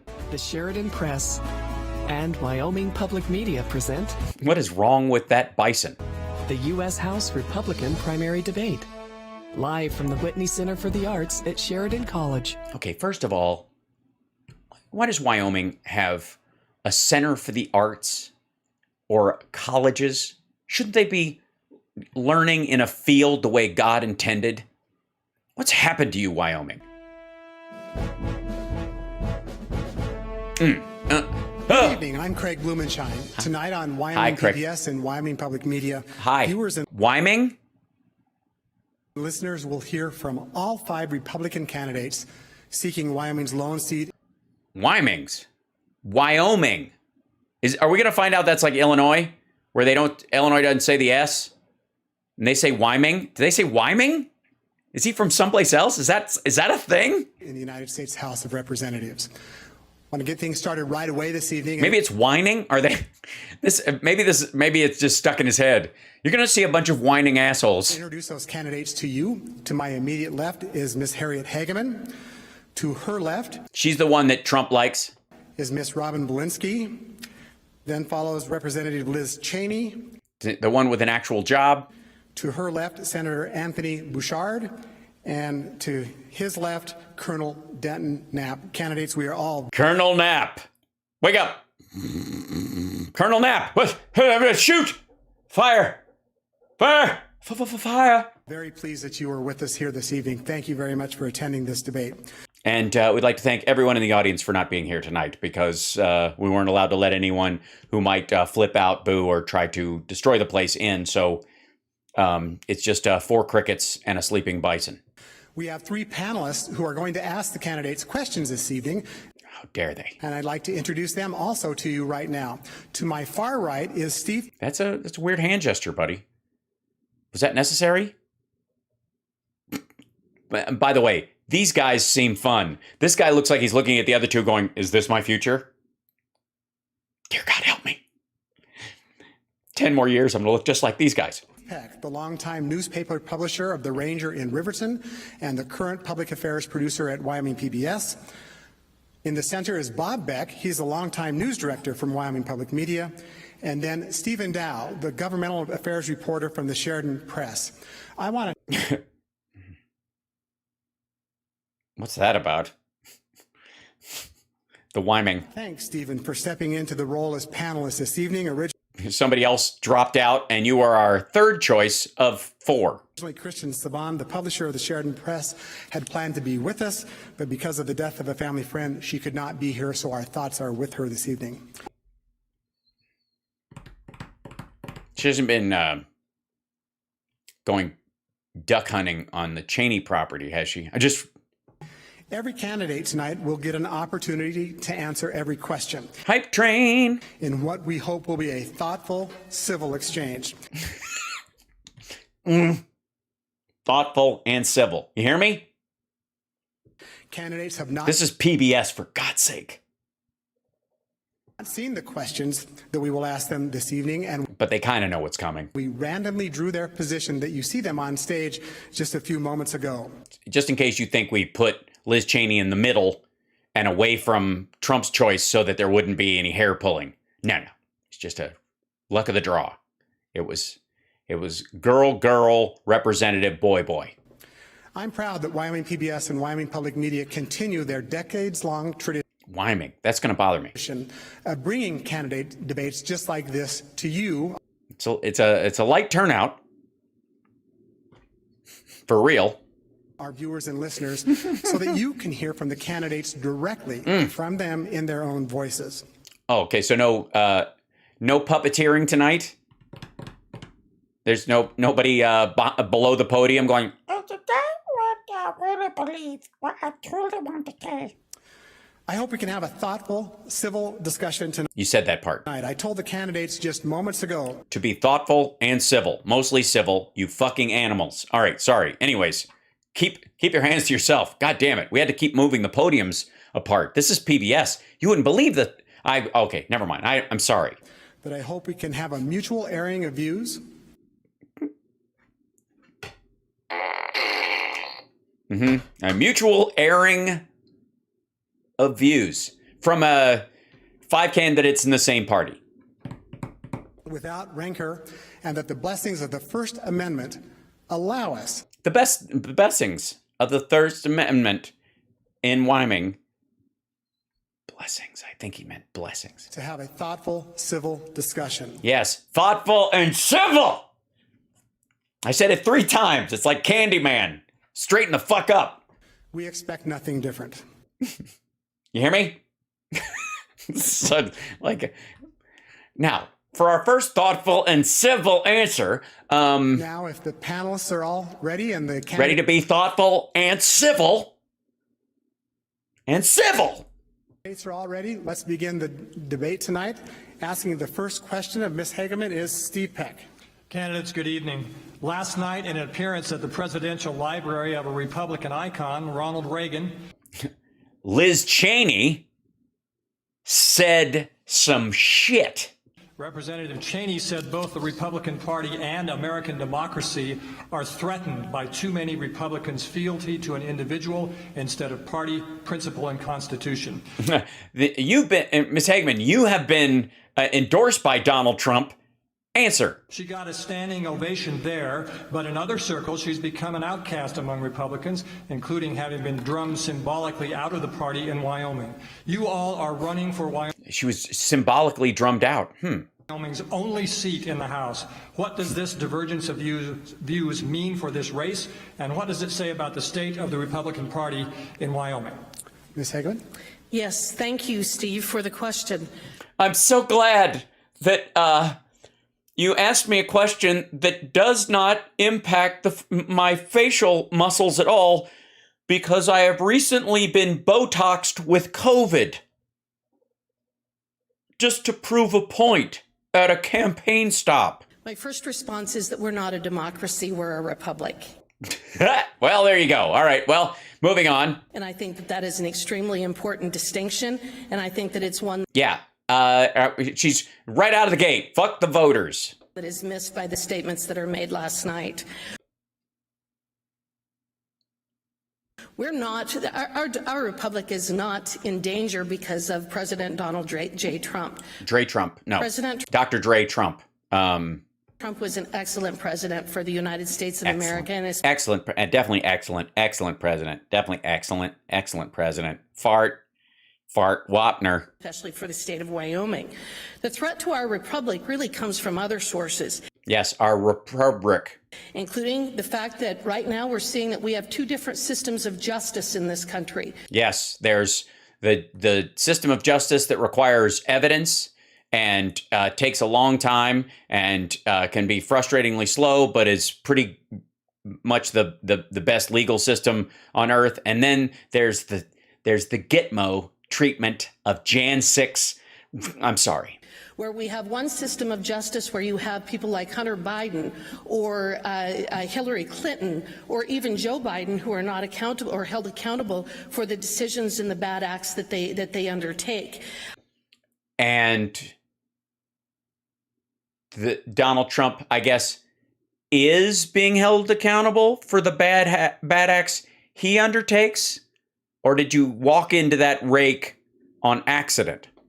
We have a situation, what we saw in Portland, where you have rioters attacking the federal courthouse and federal agents. You have during the Trump administration. I remember that. I remember when Trump was president, there were people attacking the Portland federal building all the time while Trump was president. Biden's president now. They don't really do that anymore. But when Trump was president, there was a lot of that shit. Of billions of dollars of damage being done to our cities through rioting, and the people are not held accountable for that. Well, they are. I mean, it's a state thing because they're not rioting across state lines. So therefore, it's not a federal. All right. Those things. Yeah. And she wants to be in our government, ladies and gentlemen, as the sole voice of Wyoming. Congrats, Wyoming. You have the conservatives or Republicans who are being punished for expressing a First Amendment right. Look, it's in the Constitution. You can take a shit, okay? Where you take a shit is a matter of zoning. These are all misdemeanors. Yeah, exercising their First Amendment rights.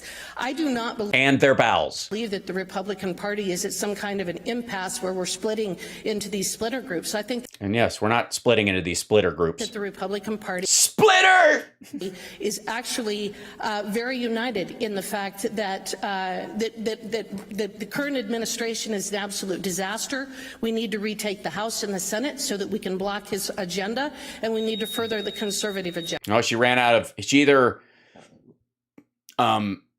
ran out of time or that sound is the smoke detector being set off by the scent of bullshit piling too high. I think there's probably in Wyoming they probably have like a cow shit or a bullshit meter for used in fields. There's too much shit in that field. Go clear it out, and then it's like a water level meter. Agenda. Thank you, Ms. Hageman. Ms. Belinsky.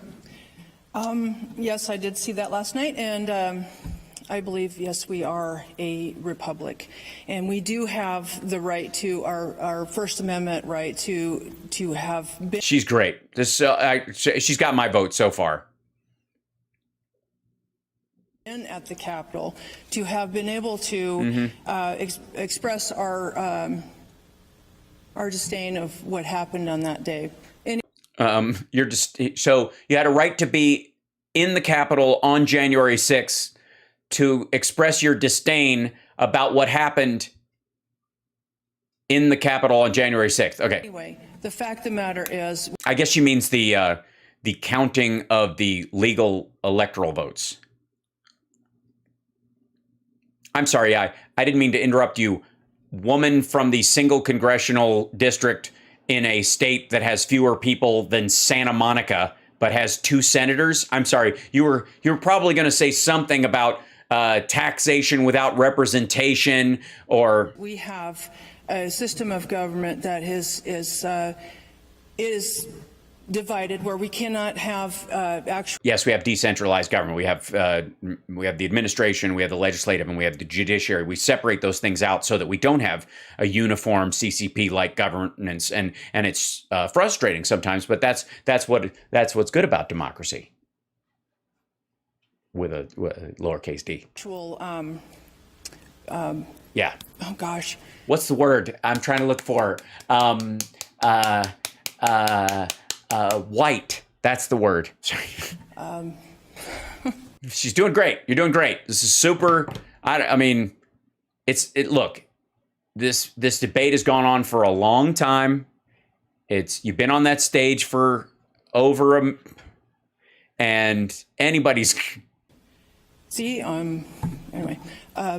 Yes, see, you're what? You're a fucking lunatic. What is this? What is happening? This is it. Can you imagine? I mean, like, Liz Cheney's got to be going, I can't believe that Wyoming voters think that there's even a potential here. And by the way, it's because of this lady and the other 2 dudes that Liz Cheney actually has a shot, because it'll water down the rest of these assholes. Where we don't get justice for the people who actually are innocent in some of these situations. We have people who have destroyed cities. I used to walk downtown Portland, Oregon. Portland, Oregon used to be beautiful, but where they were, they destroyed everything. Yeah, it's gone. I don't know if you know this. I mean, do we have can we go to the Portland cam? Let's see. Portland city cam live. Let's see, weather cameras. Let's go. Here's this guy. Here you go, Portland. Let's see, where's the reserve goes of Portland skyline? It's the Olympic Mills cam. Let's see, we'll watch. Let's see, bring that up. See if there's no. Oh, I'm not gonna watch it alone like this. You're something else, ain't you? You're such a nice girl. I like you. Oh, sorry, there's an ad going on in this. Blah blah blah. I'm Chase's fiance. Hi. No thanks. Okay. Move on. Miss Clark is sorry about the audio. Hold on. I'm going to mute the audio. I'm listening to it and it's loud. Why do you?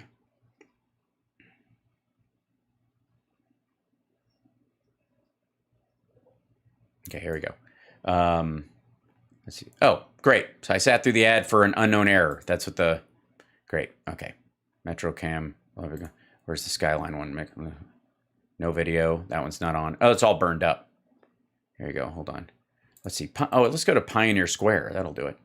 I'm going to watch another ad. Son of a... Why? That's so loud.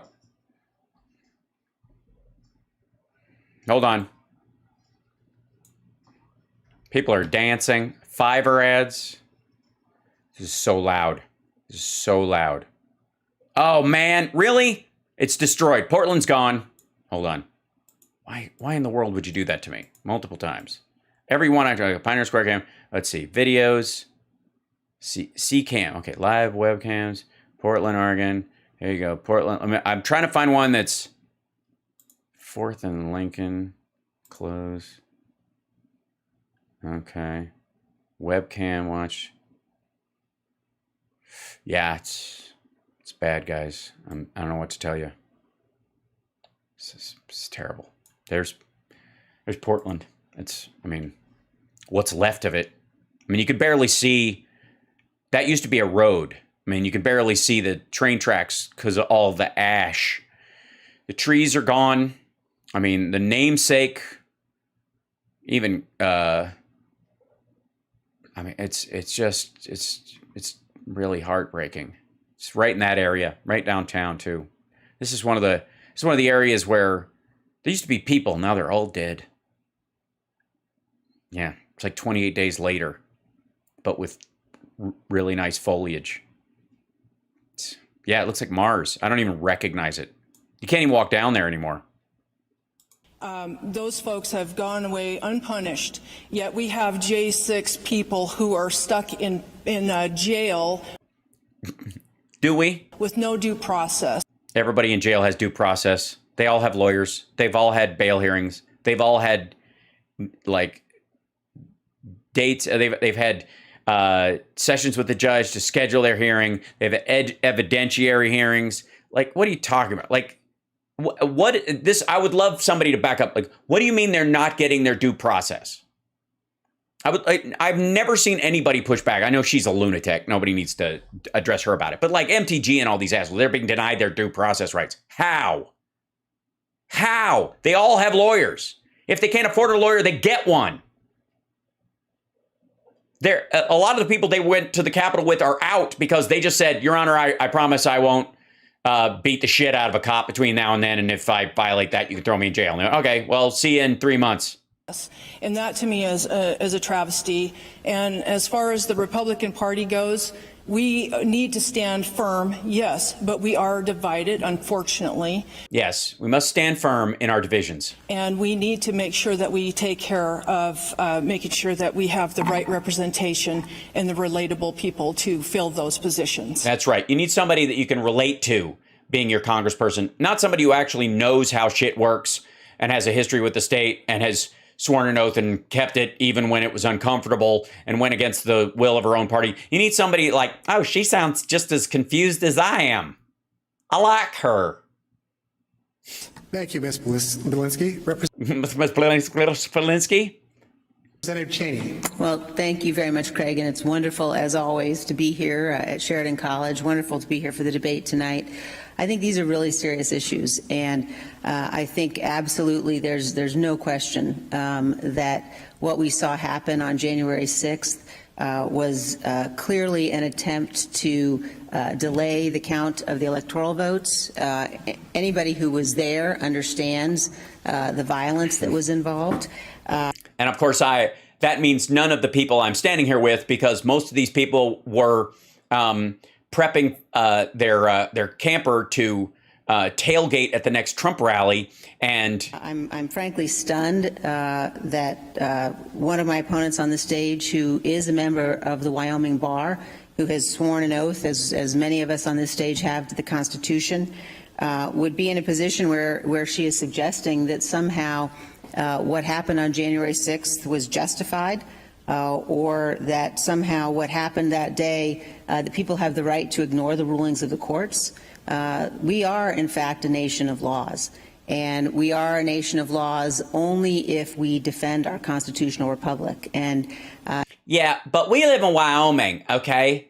And the nice thing about living in Wyoming is I get to pretend that I am a southern border state when I talk to people online, even though we border Canada. It's the same thing. Border states, border state. And that I'm basically a bootstrapping frontier person, and I don't need any fucking help until I call the authorities. As I made clear last night, we have to put our oath to the Constitution above party. The Republican Party has a long and a storied history of embracing the conservative values that I believe in very strongly, of limited government, low taxes, and a strong national defense. But we are now embracing a cult of personality, and I won't be part of that, and I will always stand for my oath and stand for the truth. Thank you, Representative Cheney. And I want the next guy to go, what a bunch of bullshit. Senator Bouchard. Thank you. You know, it's a lot of distraction, because we aren't talking about the real issues that Way to avoid the question, Tony, right out of the gate. This isn't what we should be discussing. We should talk about the fact that the Biden administration, that inflation, that the gas prices are blah, blah, blah. The people of Wyoming care about, like putting fuel in their fuel tank. Yes, putting We're fuel. Focused on something that happened. That people Wait. disagree. Where I've always wondered this, and I'm not a technical person when it comes to engines. I'm more of a computer guy. Where does fuel go? Putting fuel in their fuel tank. Ah, I see. So maybe that the people of Wyoming care about, like putting fuel in their fuel tank. Right. Okay. So maybe that's been the problem. Maybe that's why they have, you know, and granted, it's not like Wyoming has a big oil and gas industry. So, but I don't really know this technical mumbo jumbo, but I was always under the impression that it went in the tank.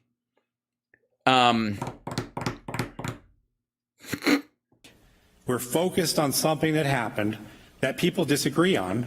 Mm-hmm. Certainly, my opponent has a certain view that she is stuck to, but the Republican, as a whole, they're tired of it. They're tired of the rhetoric. My opponent says she stands for the Constitution, but in 2017 she didn't care about repealing Obamacare, and that's one of the things that got me. Well, the Supreme Court also upheld it because it met the constitutional muster. Awake is Obama. I used to jut up in my bed sweating because there was a black guy in the White House. And I think a lot of voters here understand what I'm talking about. And I think I'm one of the most unique candidates here because I'm still afraid of Barack Obama, and he hasn't been in office for almost 6 years. I still wake up in a puddle of pee. I started out as a grassroots activist. Yes, because no one gets into politics that way. And crossed over to the dark side. Now I'm in the Senate. But so you can't be trusted and you're a duplicitous asshole. Okay, good to know. The issues that are important to the voters is fuel on your fuel tank. I get it. Getting gas on your car. Or what's happening to our economy right now. We haven't heard from Congress any talk about stopping the printing presses. He's one of these, we're printing money, that's why we have inflation assholes. Okay, so he's stupid. We can move on. We have created an inflation, and that's in both parties. You can't stop omnibus spending in D.C. and with either party. Hi, asshole. You have 2 senators in a state with like 800,000 people in it. You want to cut some government spending? Say, give up one of your senators. It's one of the most expensive aspects of your governance in the state. It's federal tax dollars. It's not like states pay for their senators themselves. Otherwise, you wouldn't be able to afford them in the first fucking place. They both spend money like drunken sailors. Drunken sailors. I don't know that many drunken sailors, but I've never known one to pass a continuing resolution on a budget or raise the debt ceiling in a timely fashion. And that's a real problem. We have people that are... Thank you, Andrea. ...trying to figure out how to put fuel in their tanks. Okay, good. At least it's in their tanks now. These people are trying to figure... Maybe they're confused because they put it on at first and they didn't, and then their car wouldn't start. So they can get to work. Thank you, Senator Bouchard. Colonel Knapp. Ladies and gentlemen, I'll start with talking about why I'm running to answer this question. And I've not been a politician. I've been a servant all my life in the Army, and that shapes how I think. And I came in because of what I saw happen with the federal government and the fact that I could do something.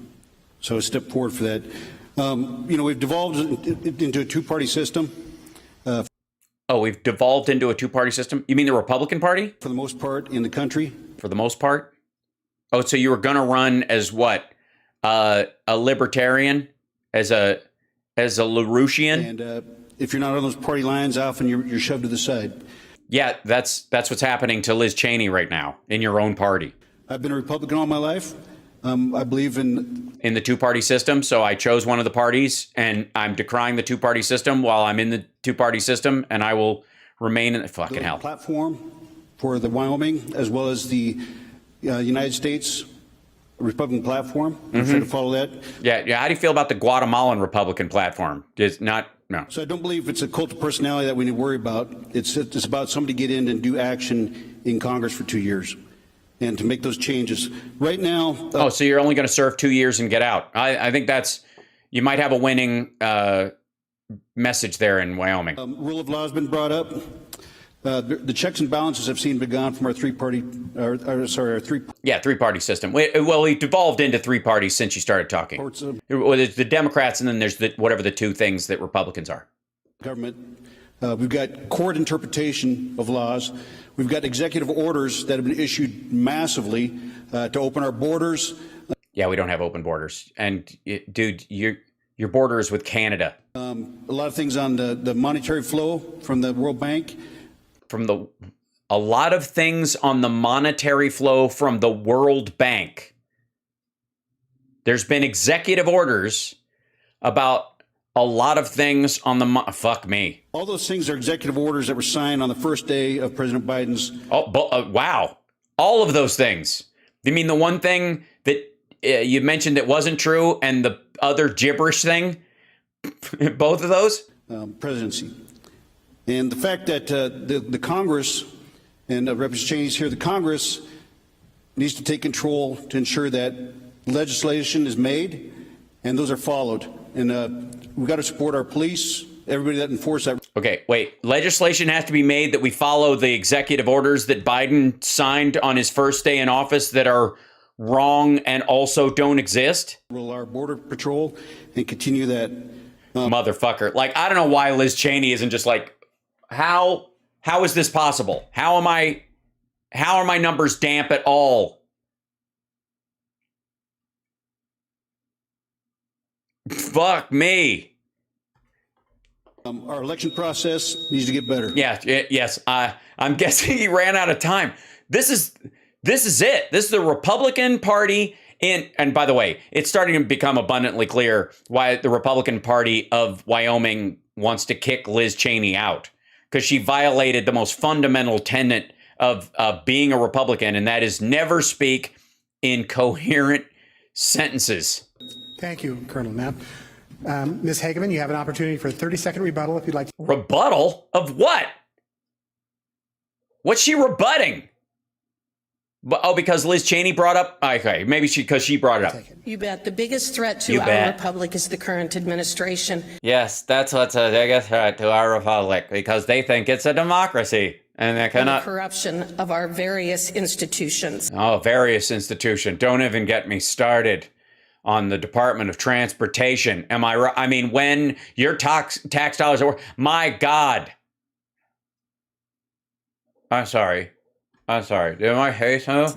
The Department of Justice, the FBI, the other things that have happened over the last couple of years. Yeah, that's it. I mean, basically, you know what I'm talking about. And what we have is we have a committee in Congress right now. The January 6th week. She's going to attack her for being on that. That they're focusing on something that happened 18 months ago. They're not focusing on the issues that are important to the people in Wyoming. No. And they're also ignoring the corruption that is absolutely destroying Washington, D.C. And as a result, taking down. Wait, the corruption that is destroying Washington, D.C.? I thought that was the purpose of the Republican Party, was the destruction of D.C. On the rest of the country. Thank you, Ms. Hageman. Yeah, thank you, Ms. Hageman, for, I believe, what you believe passes as English. You missed what the question was? There wasn't one. This was a rebuttal to the fact that she was mentioned by Liz Cheney, but not by name. Then the second question will be asked by Bob Beck. Ms. Belinsky, you'll answer first. Ms. Belinsky, I'm hearing many of you downplay the events of January 6th. I'm hearing from people who have a different concern. And so why aren't you more concerned about those? Of course you're hearing that. You're from PBS, okay? You're from the proletariat bullshit service, okay? And the Iraq events, and the fact that some leading people from the Trump administration said his goal was to overturn the election. Well, overturn it back to where it was originally turned by the voters because he won. Please, God, let these assholes say he won. Because I have actually watched several hours of video myself from I don't doubt that for a second, ma'am. Every angle possible. Ma'am, we're not talking about the Hunter footage. And have done my own due diligence on that. Yes, I've done my own research, and there's no way that you can tell me that Dr. Fraudshe is going to stick up anything in me without my permission. I believe, again, this is a distraction from what is actually going on in our country right now. We don't need to be spending. Yeah, a lot of people get distracted by hours and hours of video footage from January 6th. Why don't they know what's really important?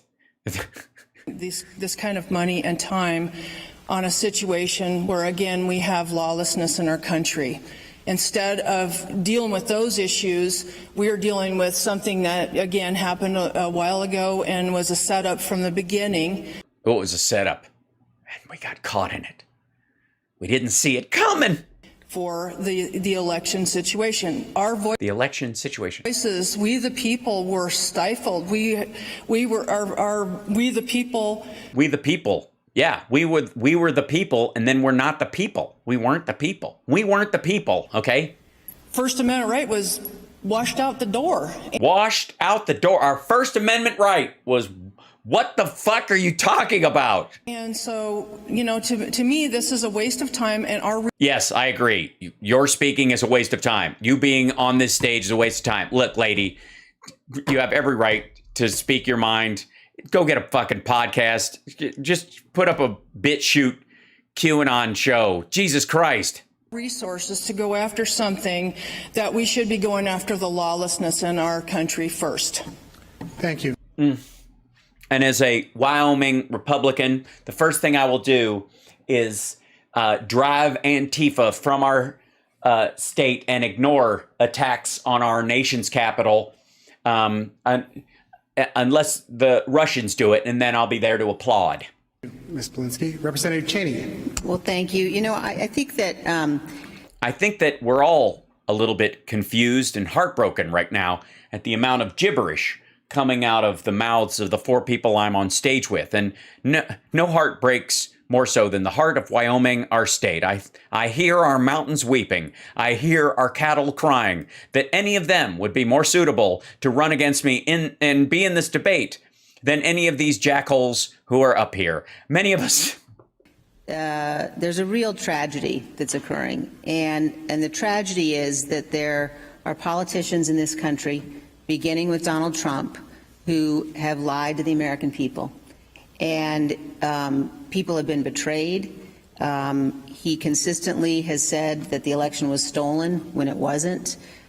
When it's absolutely clear the courts decided, the courts determined the outcome, as you've seen, as you've watched our hearings, for example, predominantly, maybe entirely Republican witnesses from the former Attorney General, the former Deputy Attorney General, from the head of the Trump campaign, including one individual from New Jersey, Mr. Stepien, who's now advising one of my opponents in this race, who said that he believes that the election was not stolen. In fact, he wanted to be part of Team Normal, that those people who said the election was stolen were not. Yeah, that whole Team Normal thing kind of didn't last because he's now working for the Trump pick. Not part of Team Normal.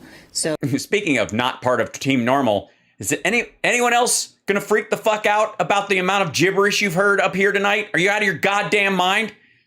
Liz, you're in a Trump-friendly party. One of the ways you could solve this is literally if she went attitudinally, keep her beliefs, keep everything else about her. But if she literally went up here and went, ladies and gentlemen of Wyoming, we have heard so far tonight, just our opening statements. I believe in the people of Wyoming, and I believe the Wyoming people that I know are hearing this and having the same reaction that I am. What in the ever-loving hell are these other people talking about? I'm amazed they made it up on stage, and I think a round of applause for every other person who's at the debate tonight for not falling flat on their faces getting out of the shower today. But that said, I think our state needs a little bit more guidance and a little bit more functioning legal structure than a bunch of people are like, I watched the video that we're not the January 6th. It's all right. So I'd be interested to know whether or not my opponent, Ms. Hageman, is willing to say here tonight that the election was not stolen. She knows it wasn't stolen.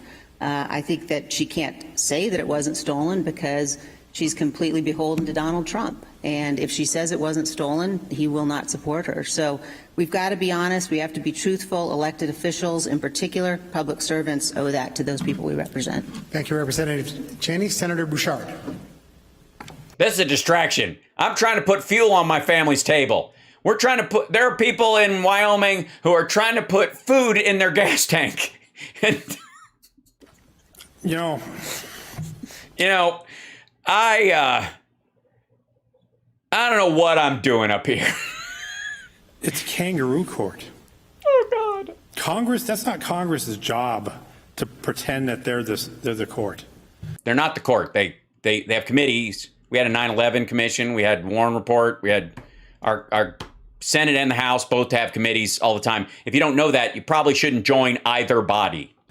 They have continually made this circus on TV. If it's a charge, then why don't we let law enforcement deal with it in the courts? Congress has a bone to pick, and that's the problem. Yes, well, they were attacked on that day. Look, here's the problem with shooting victims, okay? They got a bone to pick with people who are just walking around with freshly smoking guns pointed in their direction. It's, I don't know what their problem is. With that committee, they have a bone to pick. Mm-hmm. They don't want President Trump, and they're pushing back. Right? Why don't they want him? Oh, because of the reason she stated. And quite frankly, the American public is sick and tired of it. Are they? How do the people in Wyoming feel? How about talk for them? Asshole, you got 800,000 Wymingans. And to say that elections are always square, we know in several states they use COVID, they use the ballot process. What about... Yeah, I agree. What about 2,000 Mules? Facebook. He gave $400 million to cities to buy drop boxes and pay for stuff. Obviously, it was so he could get Democrats elected. Using the system to steer people. We know for a fact all the major internets do that. Oh, all of them. All the major internets.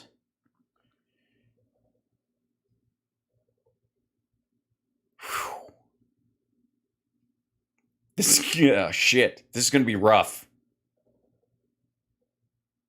Because there was a moment, not knowing any of these people, there was a moment where I was like, oh, this guy's going for the Hageman dollar, and if some reason Trump decides to jump ship, he's going to jump to this dude. And then he said all of the major internets. The minor internets couldn't give a rat fuck. We also know that there were ballot boxes placed by Mr. Zuckerberg. We know no, they weren't placed by Mr. Zuckerberg, but points for being anti-Jew right out of the gate. I mean, it's bold. We know things that happened because of COVID balloting. COVID balloting in several states. You know, Georgia doesn't do something that Wyoming does. They don't purge that list. A lot of ballots got mailed out. We know this. Pennsylvania. They don't purge that list? Oh, you mean because they have more people that they have to shuffle off of their voter rolls after they don't vote 2 elections in a row? Those folks, there's as many of those as there are actual voters in the state of Wyoming. Michigan, Wisconsin. We know this happened. We know it happens in Colorado. Ballots get mailed out in Colorado. Yeah. How do you think Bouchard got elected? Consistently to people who aren't voting. People, first of all, Colorado does all vote by mail. And if they don't vote, who cares? Thank you, Senator. Colonel Knapp. Let me go back to why I decided to run.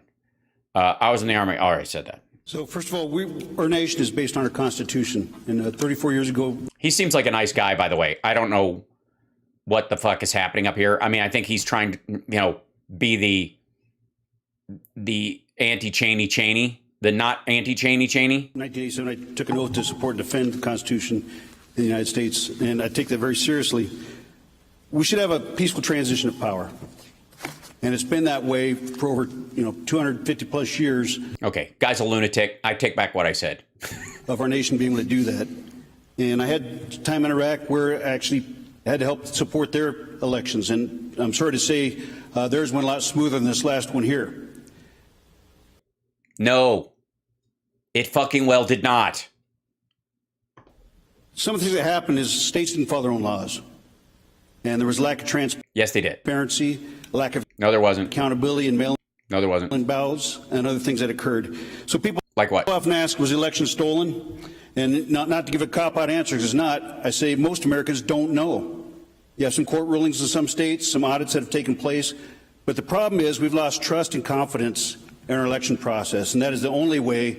So that's why I'm running in an election that uses the exact same systems that they used in all of these places I'm calling into question. And at no time, if I win, will I say anything other than I was duly elected to represent the true will of the voter in Wyoming. We have to change our government and the representatives that we sent. So until we fix that, and we got an election coming up in 2024 and this one in November, will we have trust and confidence in our system? And I think No. If you win, I'm going to call rigged. we have to take a hard look at that as far as how we do business. Anytime. One of the things that we do is look at lessons learned. I think it's important that we have audits, that we have investigations when something occurs to find out what happened. Yeah. Dude, there was no mystery in fucking Wyoming. Mind your fucking business. What does this have to do with the people of Wyoming? Other than the fact that you will follow the law put forth in the Wyoming Constitution. You didn't have any of those issues. If you had issues, what were they? Because obviously Liz Cheney got elected. And how to fix it. What was the cause of it? And so we've got the commission that was established. Unfortunately, it's got 2 Republicans on it. And our initial suggestions for the manning of that was denied by the Speaker of the House.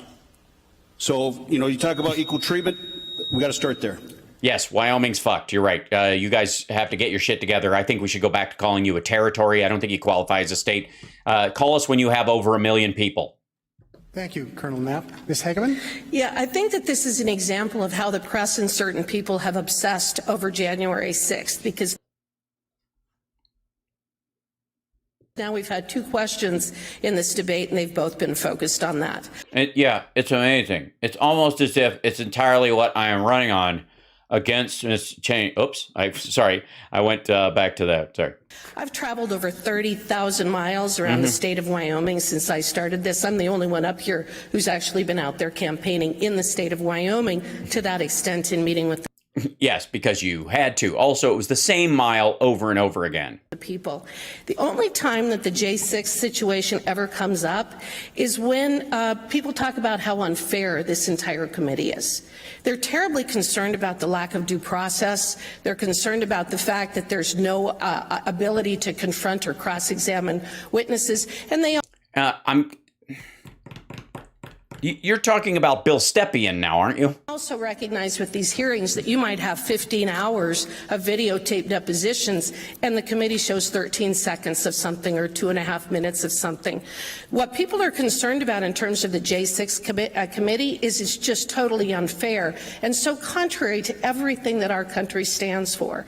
And contrary to everything our country stands for, which is a legal gathering of a committee in the House that has Republicans and Democrats on it. The only Republicans that were turned down for a position were people who are actually going to be subpoenaed in the process. And since the Republicans refused to put anybody who wasn't the target of a subpoena on there, the rest of them refused to participate. That would be the part, I think, you could argue is nothing like, is contrary to how we choose to be as a country. Again, I think that the press and people associated with that, the Democrats who want to deflect attention from the failures of the Biden administration, the people. Yeah, that fucking infrastructure bill. And the fact that we're still in Afghanistan drives me crazy. I wake up every night thinking, Barack Obama. People who want to deflect attention from all the troubles in this country, they talk about January 6th, but that's not what the people in Wyoming are talking about. No, they're not. They're talking about, why isn't Trump still our president? What they're talking about is the gas prices. They're talking about food prices. They're talking about the fact that they can't. Yeah, these people are trying to put gas on their food and travel.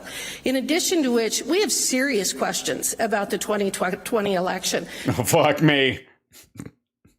This is a distraction. We talk about January 6th too much. This is just something to get it off topic, and this is not what people talk about. But let me relitigate the 2020 election. Time magazine described the Zuckerberg $500 million as an absolute game changer in terms of what happened with that election. Yeah, it was 400. And it changed the game, not the players, and didn't favor anyone. It just allowed people to vote. Also, not in Wyoming. Like, what the fuck? Who do they care? Did Wyoming get a shit ton of Zuckerberg money? Thank you. You have an opportunity for a rebuttal, Ms. Belinsky. Wait, why is she rebutting? Nobody referenced her. In my travels around Wyoming, and I've traveled dozens, if not hundreds, of feet. I have put in the miles too. Yes, you can check my Fitbit. The folks that are here in Wyoming could really care less about the January 6th situation. Then why do you go on and on about it? They are more concerned about their farms, their ranches, their businesses. Farms. I said farm, ranch, and business. Being able to put their kids in school, being able to putting gas on their schools and fuel in their children. Actually put gas in their car or pay rent or their mortgages. So the J6 thing has been turned off completely. And I don't... Because if they watch it, they'll recognize that Liz Cheney's being a total pro for her state, and that that Wyoming has a completely imbalanced control structure in the federal government, just like Kentucky and other small population states. I see a lot of people actually spending time with that. Thank you, Ms. Belinsky. Our next question will be asked by Stephen Dow to Representative Cheney. Okay, let's get to one question from him, and then we'll be done for the night. Should bipartisan cooperation still be the goal in Washington, D.C., or is it unachievable at this time? Or could people be bipartisan? Like, if people are bi, is that all right? Like, can people get along? Let's say you like, I don't know, beards, and I don't like mustaches. Do they always have to come together? Do there always have to be Amish hipster jokes? Well, thank you for the question. It's a really important question. And I think that when you look at the challenges that our nation is facing, they are serious. You know, we are looking at the challenges internationally that we're facing, the threats that we're facing from Russia, from North Korea, from China, from Iran.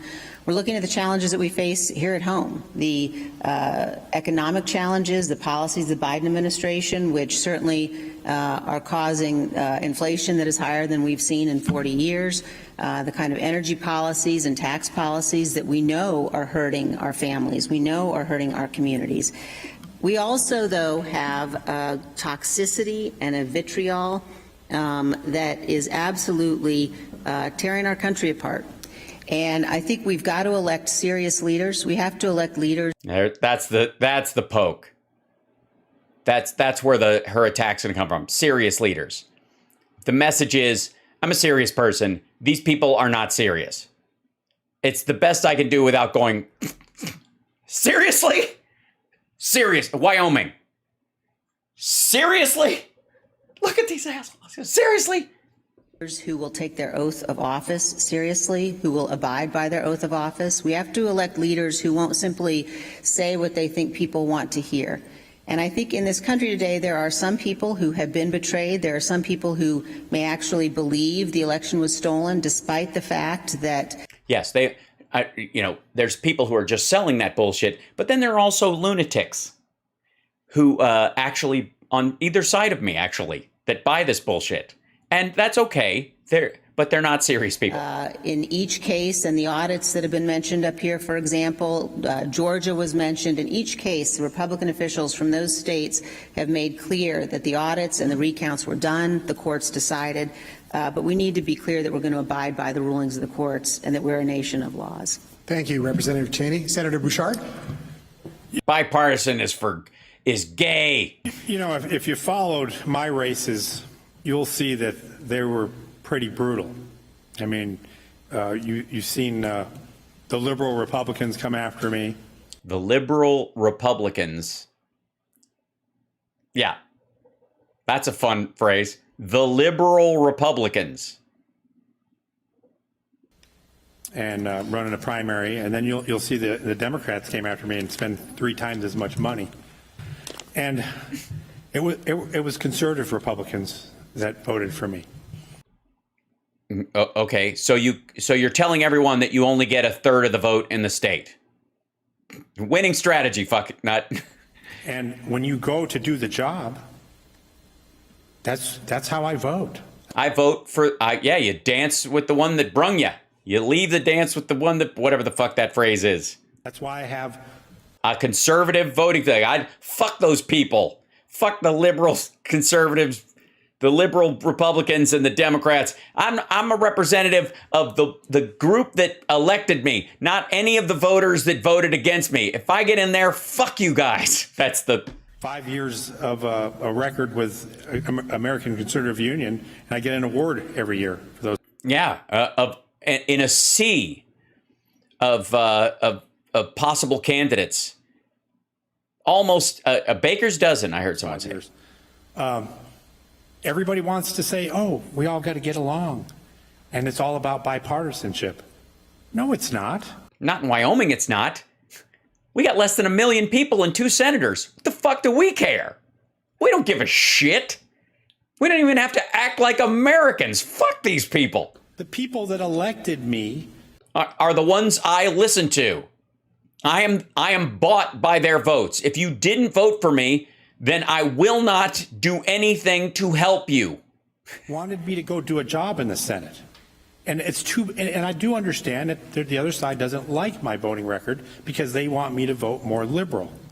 But that's not how the system works. Yeah, the system works is I ask voters what they want and I do what they want unless they aren't conservative enough, and then I don't, even if they voted for me, I do what this group, because I get an award every year. The same award. I got a baker's dozen. The one part that we have democracy is in the election. And the rest of it's a republic. Once you're in, it's a fucking republic, baby. That's what it's about. That's what it's about. You get elected by a plurality of votes in a very small state. You get an outsized amount of power in this little fiefdom, and then you act like a fucking lunatic king. That's awesome. Go there into the Wyoming Senate to represent the people that put me there. Not everybody else. Fuck the rest of the state. As a matter of fact, vote for me if you view your fellow Wyoming voters who don't exactly agree with you as the enemy. Jesus. And that's why I had a tough re-election. Because increasingly, fewer and fewer people vote for me as I am beholden to a smaller and smaller group. Motherfucker. Yeah, he's a state senator. Fucking hell. But I made it through it. I won. Barely. And I don't budge. And the other side doesn't like it. Yes, and increasingly, my support base is shrinking. And I thought I'll run for the congressional seat because I'm probably going to lose next year. But it's okay. If they don't like it, they can take another shot at the next election. That's the system. That's the system. That's the system. You actively work against anyone who didn't vote for you. That's America.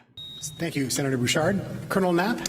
Yes, as far as bipartisan cooperation, what it's about is leadership. And the job description is representative. And so out of the 200,000 plus voters in the state of Wyoming, 200,000 plus. Fucking hell. They're like university campuses with more student and faculty than the state of Wyoming has voting population. It's about what they want, and that we carry that forward to fight it in Congress. One of the things that's missing now is the art of negotiation. And as Senator Bouchard mentioned, it's a dogfight in there, especially when you start having separation of two major parties in the same room. Or three. But who in that room is going to go forward and ensure that they're representing their people by doing negotiations and ensuring that things aren't inserted into bills, as Speaker of the House said, let's pass this so we know what's in it. That type of attitude from leadership is what's wrong right now.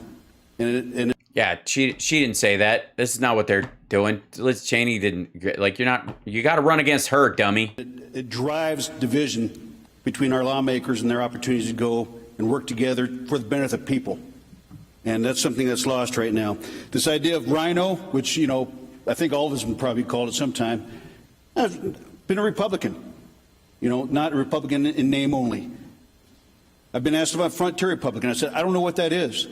You know, so the division within our own party in the state of Wyoming as well as in the United States. Yes, nothing's worse than Wyoming Republican identity politics. That's a real problem. Is detrimental to what we're trying to do, and that's remove Joe Biden, President Joe Biden's administration, and get our country back under control. Thank you. Yeah. Your job as a representative of Wyoming is not to remove the administration. Thank you, Colonel Nasser. Ms. Hageman. You know, it's been interesting to me being involved in politics as long as I have. Oh, okay. So you're a career politician with no accomplishments. Great. Okay, cool. That's what people are looking for in Wyoming right now is not outsiders. Typically, when people talk about bipartisanship in Congress, they're usually talking about sex. Sorry. When will the Republicans cave? Is that really? That's how they. Okay. I don't see. That's, by the way, you know, people on her end of the spectrum on the left would argue the same thing is true about Democrats. That's how fringes always view negotiations of any sort. Nobody gets all they want in a negotiation, so that's why they think it's a cave. I see bipartisanship on the Democrat side. What I see is the moving forward of an agenda that's been extremely destructive to this. Yes, just waves of gay inflated abortions with Chinese factories full of drag queens reading trans agenda children's coloring books to this country. And that's why we're $30 trillion in debt. That's why we have the disaster of on the southern border. On the southern border, I see. You guys do realize you're running to represent Wyoming, right?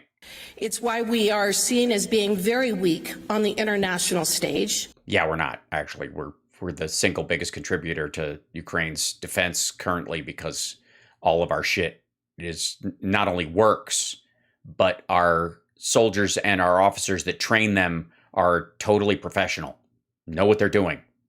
And the situation with Russia invading Ukraine. So what I think is that what I see is that she wrote something down. She'll get to that. Jesus Christ. Please finish this. We got to hear once more from Mama Crass next to her. For a long time, I believe there's been a uniparty back in Washington. Oh, for fuck's look at that. She's running on a Jimmy Dore ticket, ladies and gentlemen. She's literally using the uniparty storyline that Jimmy Dore uses. Ladies and gentlemen, if I may, the Jimmy Dore endorsement for the Republican primary of Wyoming. D.C. made up of Democrats and Republicans, and they don't necessarily care who's in power just so long as they are. But they're not moving forward with the agenda or the issues that are of concern to the American people. Like what? So the way I look at this is that as a sole congressperson from a state that has 2 senators and doesn't deserve it, that the last 30 years have been terribly. So you're right. Wyoming does not border Canada. They're closer to my point is they're closer to that one than they are to the southern border. Beg your pardon. Destructive to the United I'm just being a fuck around. States because our congressional representatives have abdicated their responsibility of actually legislating, and they've turned it over to unelected bureaucrats and agencies. So we got to get rid of the FDA. This is all about Fauciing. This is the Fauciing of our government. So what I see is that when I get back there, and if I'm elected as our representative for Wyoming, you're going to have a single vote in Congress in a body of 230 people or 430 people out of 210 Republicans, and you will be 1-for-1 trading off between yourself, if you get it, from Liz Cheney. You will have materially no effect on the voting balance in the House at all. This is why I'm enjoying this, and I kind of don't give a fuck. Although I do appreciate that Liz Cheney is being, you know, a decent, upstanding member of Congress and is living up to her oath. I don't like her policies or what she would want out of government ultimately. So it's no skin off my nose if you screw the pooch in Wyoming, dummy. We're going to have to work to roll back 30 years of really bad policies. Okay, great. 30 years of women's rights, gay rights, S-chip. Thank you, Ms. Hageman. Ms. Belinsky. Oh, this is going to be good. We'll get to end on something fun. Here we go. So this is what we actually would need is some term limits maybe for some. There we go. Let's shrink this government. Some of these folks that have some of them been so entrenched and be able. Yes, by the way, the term limits would have zero impact on any of the people. Like Biden's not already under a term limit, dummy. To bipartisanship is important only if you have two recognizable parties.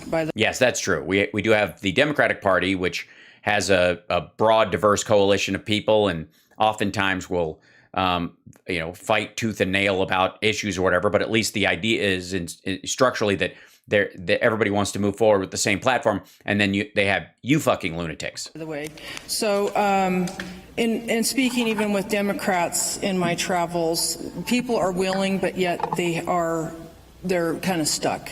And if we're going to ever get ahead or move forward on anything, we do need to work together. We do need to network. And we got to network. I belong to an organization called The Table. And if you bring in just $5,000, there's a strong chance that you will be our recipient of a $20,000 pot at the end of the month if you live up to that standard. Now, that we don't regularly.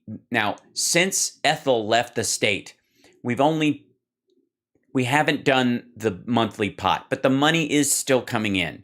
And networking is a key part of this. I'm hoping that if we can unseat the entrenched, we will be able to do that. So I believe in that we will be able to, if we can get younger, if we can term limit out some of the older politicians, the young ones that come in will tend to be more bipartisan. Said no one ever. What the fuck are you talking about? But for now, it is... The only chance you have at long-term bipartisanship is people who've been around long enough to know that's the only way to get shit done. What do you want? You want a sea of MTGs on either side of the spectrum? Very important that we... Beep. Beep. We try to...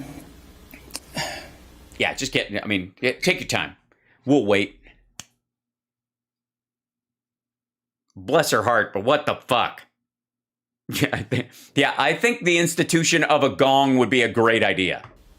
Make a way where it doesn't seem to be one, folks, because we do need to make a difference and make sure that we can take back our country.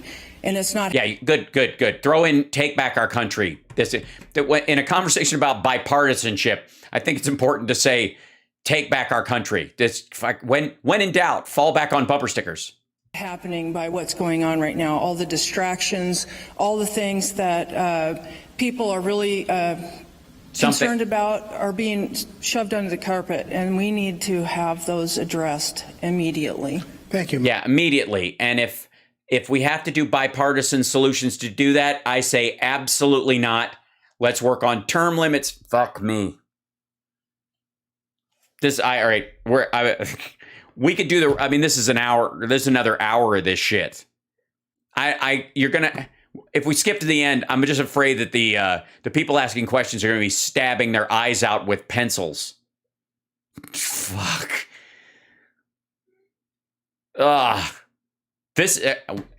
Welcome to Wyoming, Wyoming. Oh shit. Hi, where'd you go? There you go. My screen's collapsed for a split second for some odd reason. It just decided to dump out.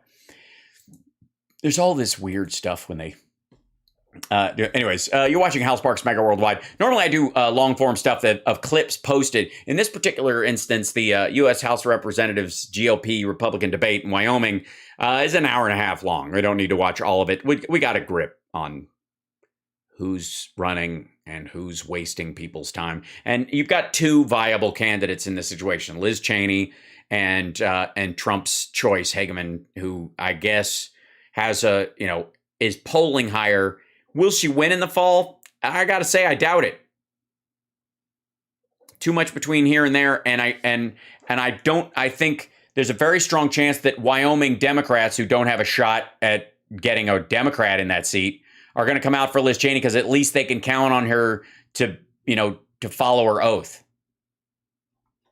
But just as a reminder to everybody, this is the current state of the Republican primary process. And in this, I would like to remind everyone as well that this ain't our problem. Don't get stressed out or you don't have to have any feelings about this, but bemusement. Because like I said, in this particular race, it's a Republican 1-for-1 swap.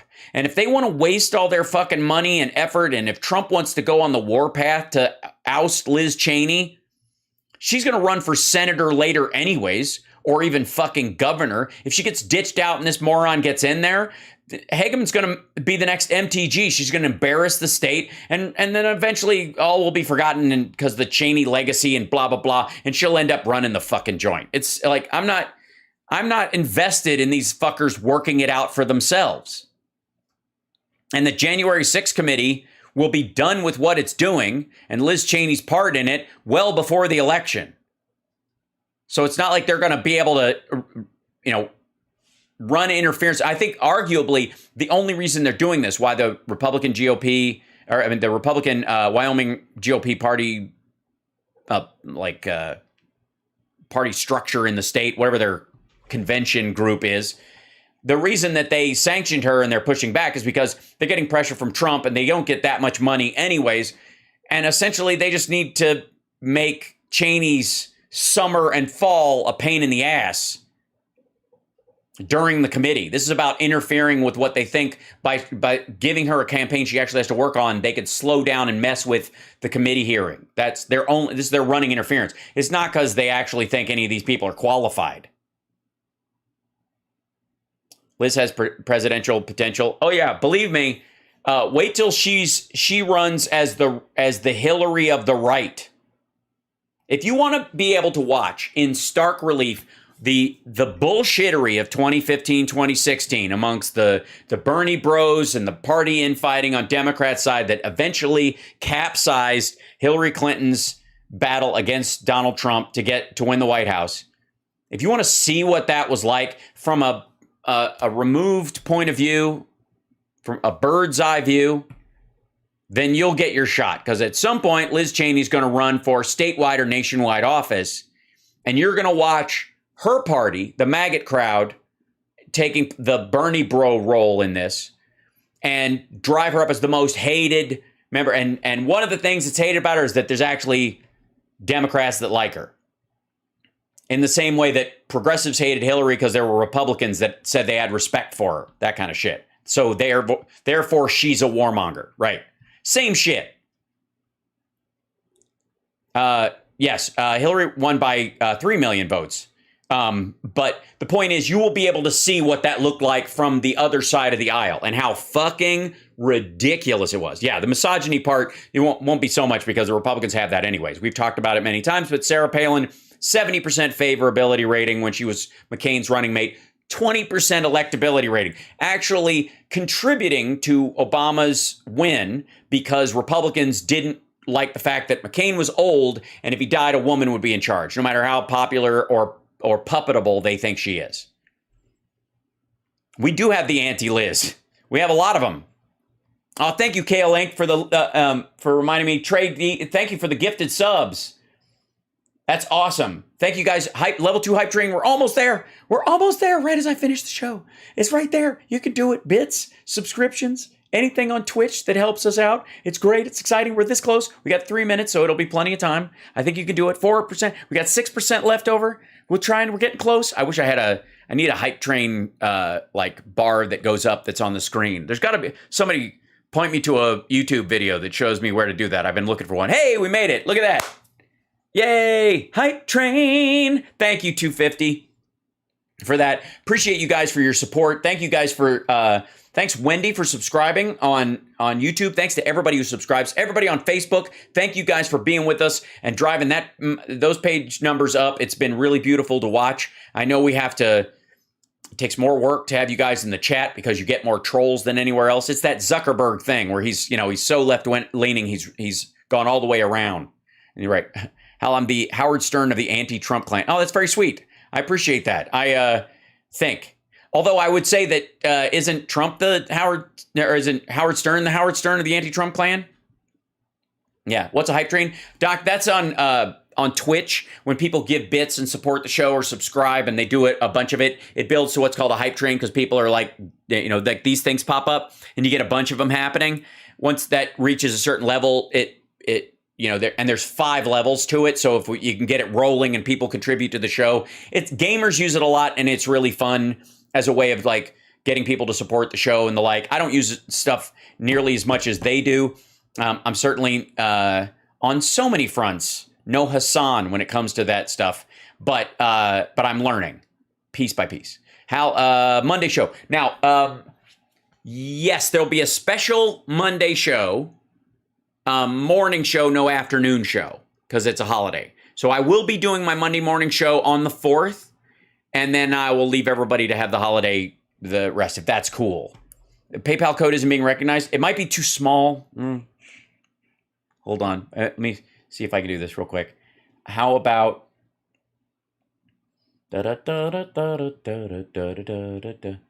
Is this... Yeah, there you go.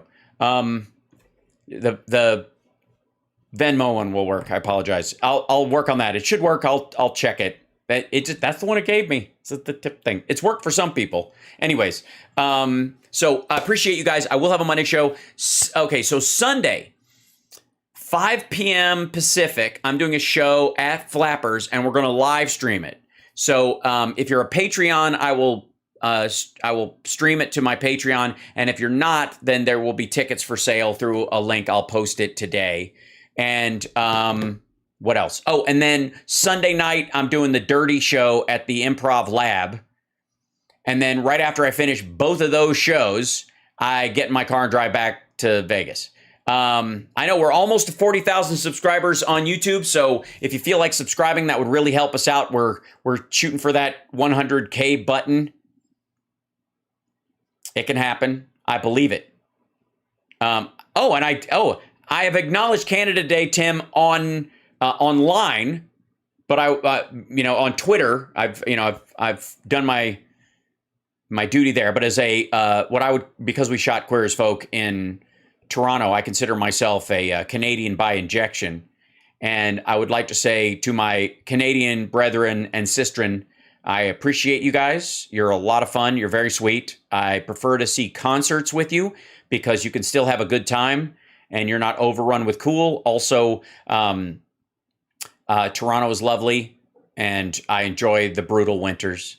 And it was taking trips with my then girlfriend during Queer as Folk up to Montreal on the weekends because I couldn't leave the country because they were worried we wouldn't get back in because of customs stuff around actors working in the country. Don't get me started. That our trips up there, my girlfriend at that time, different girlfriend, but my girlfriend at that time, our trips up there are some of my happiest memories of my time shooting Queer as Folk, and I appreciate Canada for all that loveliness. So there, happy Canada Day. Goo, goo, goo, goo, goo, goo, goo, goo. Geez, you're real nice. If I didn't have puke breath, I'd kiss you. So thanks so much, and I will see you guys tomorrow for the radio show. Philip Ittner will be joining us in the second hour. And and then like I said, Monday morning show. And then, of course, those live streams. I will post links about it. Follow me on Twitter and on all the other sites, and you can see these shows. And I'm I may be able to post the dirty set after it's done at some point. I'm going to tape it because I'm specifically writing the, filthy jokes, for this show. So I'll see if I can get a copy of it and post it. Yeah, of course, with an age restriction. All right, take care, and I will see you guys later. Thank you guys so much for the support, and thank you for your time, and thank you for your eyeballs, and I really appreciate it.